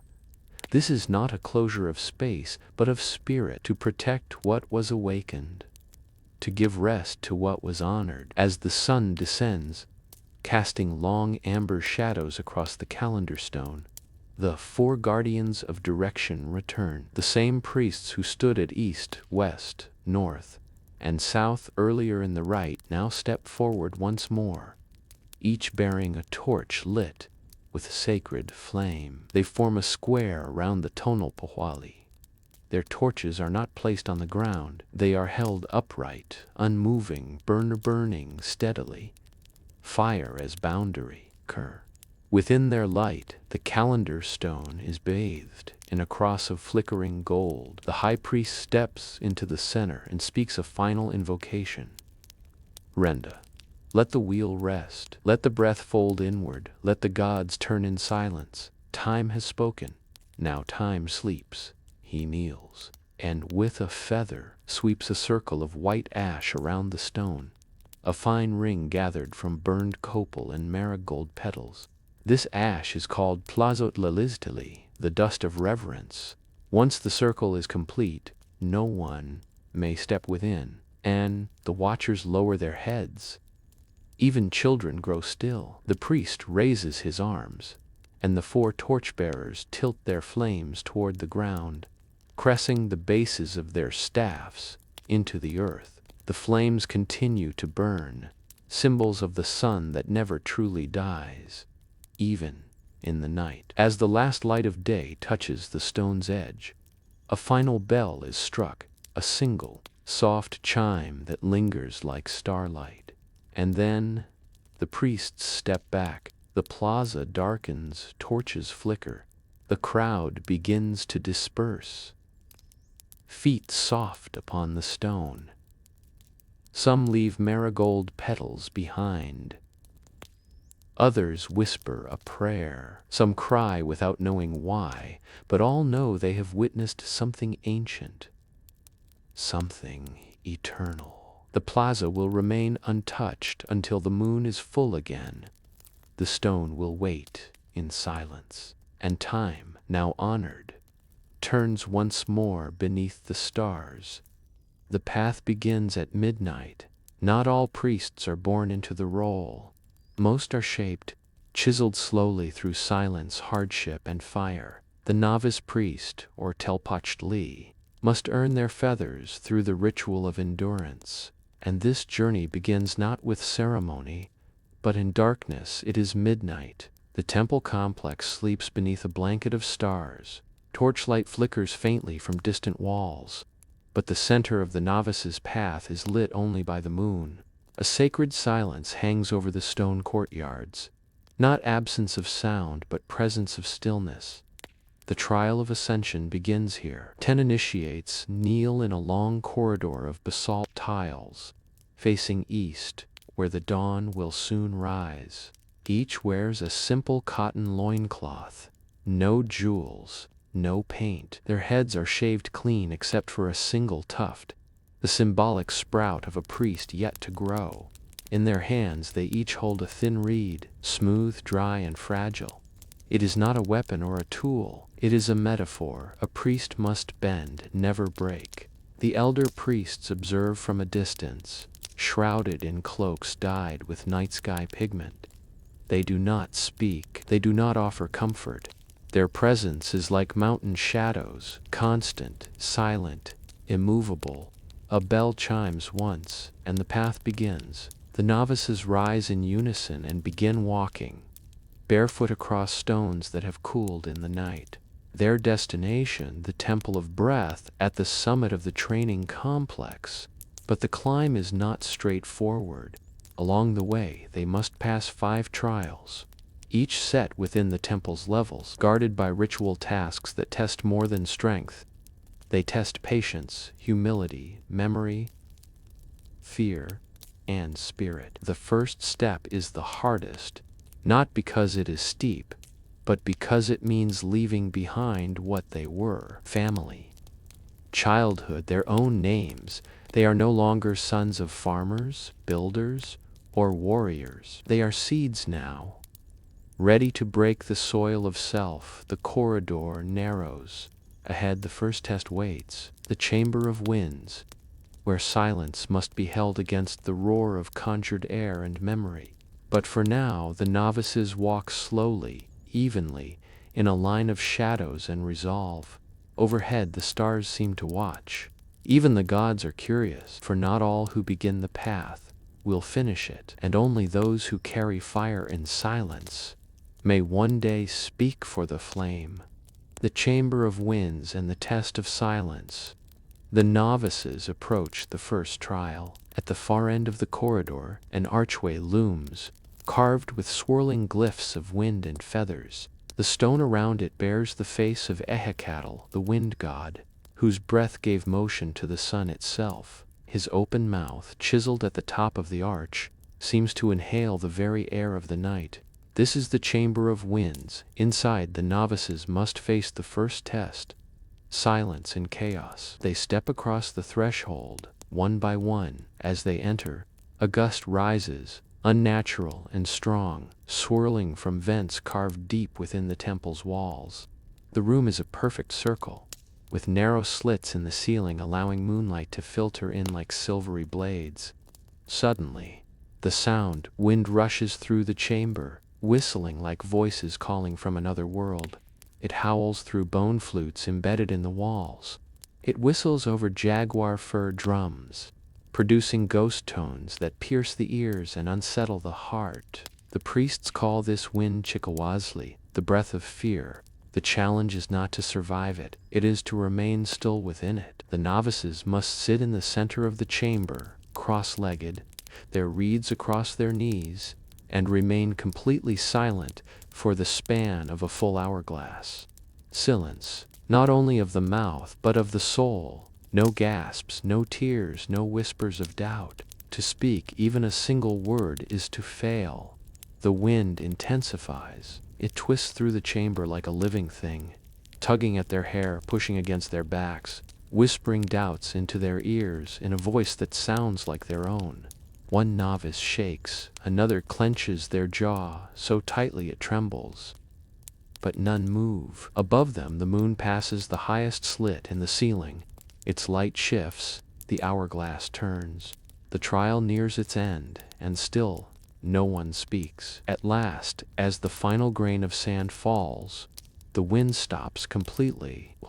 The silence left behind is more deafening than the roar. The elder priests enter without a word. Each novice is handed a feather, white, soft, and whole, a symbol of Ehecatl's favor. They have passed the first trial. They have held stillness inside the storm. And the path continues. The ash path and the trial of humility, the chamber of winds, lies behind them. The silence conquered. But the second trial asks not for stillness. It asks for surrender. From the circular wind chamber, the novices are guided into a long corridor known only as Chikatl, the ash path. Here, the trial of humility begins. The corridor is narrow. The walls are close. Not oppressive but deliberate, carved from smooth basalt and lined with dimly flickering torches. The air is thick with the scent of burned sage and marigold stems. Rather than stone, is coated in a fine layer of soft gray ash. The crushed remains of offerings past, paper, flowers, maize feathers, even fragments of bone. Ash, the priests teach, is what remains when pride is burned away. Before stepping forward, the novices must shed the final symbol of their identity, their reed, the one they carried through the wind. Each kneels and places it into a basin of glowing embers. The reed crackles, then vanishes. This offering marks the surrender of their voice, their self-image, their past. Then, barefoot and bowed, they enter the ash path, walking not upright, but hunched low, their foreheads close to the floor, their eyes fixed downward. This posture is not punishment, it is remembrance that even those who serve gods must crawl before wisdom. As they move forward, the corridor tests them. Symbols rises from the ash, shapes carved long ago and brushed clean by wind. The glyph of Huhucoyotl, the trickster coyote, the spiral of Tezcatlipoca, the smoking mirror. These forms tempt the eye. They call attention. They whisper, look, rise, be seen. But the trial is not about seeing. It is about choosing not to look, to keep one's gaze lowered even as greatness calls. A single glance upward is considered failure, and so they crawl. Their fingers gray, their breath shallow, the ash clings to their skin, their eyes, their thoughts. But none break posture. At the far end of the path, a narrow beam of light cuts through the gloom. It leads to a stone pool, shallow and still. It's filled with scented water. The novices reach it, one by one, and wash their hands. The ash slips from their skin, not entirely. Some always remains a reminder that before a priest may rise, they must bow deeply enough to disappear. Only then are they ready for the next trial. The chamber of names and the trial of memory. The ash has been washed from their hands, but not from their minds. The novices rise from the sacred basin and step into a vaulted chamber that hums with stillness. It is known as Tlatoli Hue Kalmakak, the great hall of names. Here, within this hushed sanctum, the next trial begins. Memory. The chamber is vast and circular, its domed ceiling carved with thousands of glyphs, spirals, suns, blades, feathers, gods. Every inch of stone is etched with language, with echoes of the past. These are not just decorations. They are records, the names of the priests who came before. No voice is raised in this place. Words are not spoken, they are remembered. Each novice is assigned a single tablet, a curved piece of baked piece, clay upon which a sequence of glyphs has been pressed, a name, a date, a god, a lesson, a mistake, a victory. This sequence must be memorized completely and recited without flaw before an elder by the end of the trial. But there is a deeper challenge. The glyphs are not explained, their meaning is hidden. The novice must meditate to feel the shape of the story, not just repeat its form. They kneel in rows, cradling the clay tablets like sleeping children. Their eyes trace the symbols, their fingers follow the grooves. Each glyph carries weight, the sharp curve of fire, the soft loop of water, the jagged slash of war, the spiral of time. Some novices hum to themselves, whispering ancient tones to fix the sequence in memory. Others close their eyes, lips moving silently as they visualize the meaning, not as scholars, but as dreamers. One sees a river crossing a field of bones, another envisions an eagle caught in a storm. Another a pair of hands pressing a heart into stone. Each tablet is a coded prayer, and it must be carried not in mind alone, but in spirit. After hours of study, the elders call them forth, one by one. The first novice kneels. An elder priest presents a mirror, not to reflect the face, but to reflect doubt. The novice must speak while looking into their own eyes. One by one, the glyphs are recited. Flawless? Not always. But with truth, yes. And that is what matters most. Those who succeed are handed a thin strip of parchment with their own glyph, the first mark of identity they have received since the trial began. It will not be spoken aloud. It is a secret name, a seed of self remembered through time. Anai. The circle of fire and the trial of fear, the chamber of names fades behind them, but its echoes linger. The novices now descend a narrow stone stairway carved into the temple's belly, the deepest place in the complex. A place without light, a place without song. Here waits the next trial. Fear. The air is dense. The only sound is the soft slap of bare feet on cool stone. At the bottom of the stair lies a chamber shaped like a circle. Smooth walls, windowless, hollow. In the center is a fire pit, already burning. The room is called Shiukortal Tlakinoli, the serpent flame circle. The flame, they are told, has burned without interruption for 77 moons. It is not just fire, it is Shiukortal, the serpent of flame, weapon of the sun god, eater of lies. The trial is simple. Step into the circle and remain, but the fire will know what lives in the heart. Each novice is called forward, one at a time, as their name glyph is whispered. Prof. They walk barefoot into the circle and kneel within arm's reach of the flame. The rest must wait outside, unseen inside. The heat is immediate, not punishing, but intimate. The fire breathes. It leans forward, and then the visions come, not from drugs, not from smoke, but from within. Each novice sees what they most fear, Sridald. One sees his brother's face, broken, accusing, lost to war. Another sees the sky collapse filled with dying stars. One sees herself drowning in silence, forgotten by all. But one sees nothing, and realizes that is what they fear most. The flame flickers, shifting shape. A jaguar's mouth, a coiled snake, an open eye, a blade. They must not move, they must not speak. They must sit inside the shape of their fear until it finishes its dance. Some weep silently, some shake, but none flee. When the fire settles, it emits a single crack, a pop like thunder swallowed in a whisper. That is the sign. The fear has been seen, and now it is burned. The novice stands, bows to the flame, and steps backward, never turning away from the fire. Those who emerge are marked with a thin line of soot, drawn from their heart to their brow.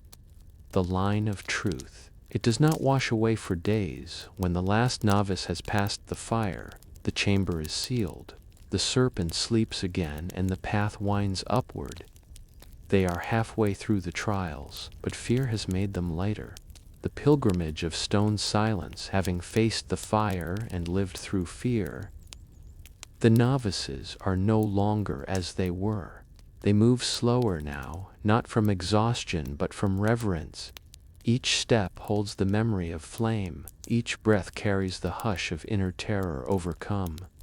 Now comes the longest trial, not in pain or vision but in patience, the pilgrimage of stone silence. So, this test is not held within the temple. It begins at its gate and leads outward, away from walls and incense and ceremony. The novices are given only a small clay bowl filled with white cornmeal, a woven water gourd, and their silence. And their silence. They must walk in single file along the path of dust and stars, an ancient trail carved through dry earth and basalt steps, bordered by desert flora and obsidian outcroppings. It is a sacred way once walked by the old priests during eclipses and omens. But there is a rule writ, not a single word may be spoken for the entire journey. The sun is high, the earth breathes heat. Shadows stretch long and lean like blades of night waiting to fall. The novices begin. Their bare feet press into the warm stone. Each footfall sends a puff of dust into the air. Tiny clouds rising, drifting, dissolving. The only sound is wind rustling in the cactus, birds calling from distant cliffs, and the occasional creak of a water gourd. But no voices, not even a whisper. At the halfway point, the path leads through a narrow crevice known as the breathing stone. Two slabs so close together that a person must turn sideways to pass through. It is said the gods carved it to test whether the heart had room for silence. Beyond the crevice lies an open space, a stone plateau scattered with the remains of ancient offerings, worn feather bundles, crumbling prayer cloths, sun-bleached bone. This is where the novices pause. They sit, they eat a pinch of cornmeal. They pour a single drop of water on the ground, for the gods, not for strength, but for respect. The final part of the journey climbs toward dusk. The sun sinks, and with it, the air cools. Shadows stretch again, not as blades but as blankets. When the novices return to the temple gate, the elder priests wait in silence. A single bell sounds. Each novice is handed a stone, smooth, river-washed, and unmarked. This is their voice now. Until they finish the trials, they may not speak again. Only the stone may carry what they wish to say. They bow and pass inside. The keeper of dreams and the watching night. The sun has set. The novices return, silent and solemn, each carrying their unmarked stone, each changed by the road's long hush. But the trial is not over, for the night itself has a question to ask. And dreams are the language it uses to speak. The novices are led into a circular stone chamber known as the Yahwali Kali. the House of Night. It is open to the sky above, but enclosed by high walls adorned with painted glyphs of stars, sleeping gods. No fire burns here. No song is sung. This is a space for the mind beneath the mind. At the center of the chamber sits a figure cloaked in shimmering feathers, black, blue, and silver. This is the Keeper of Dreams, or Talamatini Yohwali. No one knows their true name. They speak little, if at all. Their task is simple: to watch while others dream. The novices each lie down on thin mats of woven rushes, arranged in a circle around the keeper, heads face inward. Their unmarked stones are placed beneath their tongues, a ritual believed to keep their voices still even in dreams. A dust of crushed flowers and obsidian ash is sprinkled lightly upon their foreheads to open the inner eye. Then the keeper begins a soft rhythm, rin tack tack, tack tack, two smooth stones striking together, again and again, like a heartbeat echoing through a cave. The sound is not hypnotic. It is ancient, and slowly the novices drift into sleep. Their breathing sinks. Their limbs grow still. The stars above emerge fully now, casting pale light into the chamber. The murals seem to shimmer, serpents winding between constellations, jaguars climbing the moon, hummingbirds aflame in starlight. The keeper walks slowly around the sleeping circle, pausing now and then, leaning in to listen, not to their breath but to the space around them, to the shapes of their dreams. If one stirs, they mark it. If one cries out, they place a single finger on their chest, calming not the body but the spirit within. The dream trial is not judged by vision, it is judged by what is remembered. When dawn touches the temple rim, the novices awaken. Each one is handed a strip of bark paper and a small charcoal stick. In silence, they must draw the strongest shape from their dream, not in detail, but in essence. One draws a spiral wrapped in thorns, another, a bird with no wings, another, a circle, broken by a single line. Each image is offered to the Keeper of Dreams, who accepts them without a word and places them into a sealed urn. The dreams will never be seen again, but the gods have watched, and the novices, now touched by starlight and silence, are ready for the final steps. The mountain of endurance. The dreams have passed. Now only the body remains to be tested. As the first blush of dawn kisses the horizon, the novices, bleary-eyed, silent, and steady, are led beyond the temple grounds to face the next trial, the mountain of endurance. To the east of the temple rises Tepeyacayotl, the stone backbone, a craggy, sacred peak believed to house the bones of ancient gods. It is not tall by measure of empire, but it is steep, jagged, and cruel to those who carry uncertainty. Each novice is handed a bundle of stones, wrapped in coarse cloth, tied with cactus twine, and slung over one shoulder. The stones are not symbolic. They are heavy, real. Each bundle weighs according to the path the novice has taken. Some carry less, others more. This is not unfair. This is personal. The trial is to carry the bundle to the summit before the sun reaches its apex. No shortcuts, no rest, no help. The only rule: if the bundle is dropped, the novice must return to the base and begin again. The elders wait silently at the foot of the path. They say nothing, only gesture upward. The climb begins. At first the air is cool. The stone still holds the night's breath, but as the sun rises, so too does the heat. The trail is uneven, winding through thickets of sharp grass, cactus bloom, and slick stone that crumbles underfoot. The bundles grow heavier with each step. Sweat streaks the ash still clinging to their skin. Muscles tremble. Breaths come harsh. Dust rises behind them like old ghosts. Some novices stumble, some weep, silently, without shame, but none speak. The stone beneath their tongue remains. The burden on their back presses. The sky above offers no shade. only a blue watching eye. At the halfway point, they reach a carved stone marker, the half-god's tooth. It is said this boulder once fell from the sky, dropped by a deity angry at human weakness. They bow before it, a moment to honor their ancestors, then climb again. As the sun nears its zenith, the summit appears, a flat outcrop crowned by 4 obsidian pillars, representing strength, patience, humility, and will. One by one, the novices arrive. Some crawl, some collapse, but each reaches the top. They place their bundle before the central pillar and sit. The mountain holds their silence, and in that breathless height their pain becomes offering. The gods need no blood today, only endurance. The marking of the spirit skin, the mountain has tested their endurance. Now the body must become the canvas, not for beauty, but for memory. The novices descend Tepeyacoyotl slowly, their muscles aching, their minds strangely quiet. The silence has become familiar now, not oppressive, but comforting, like the weight of a robe well worn.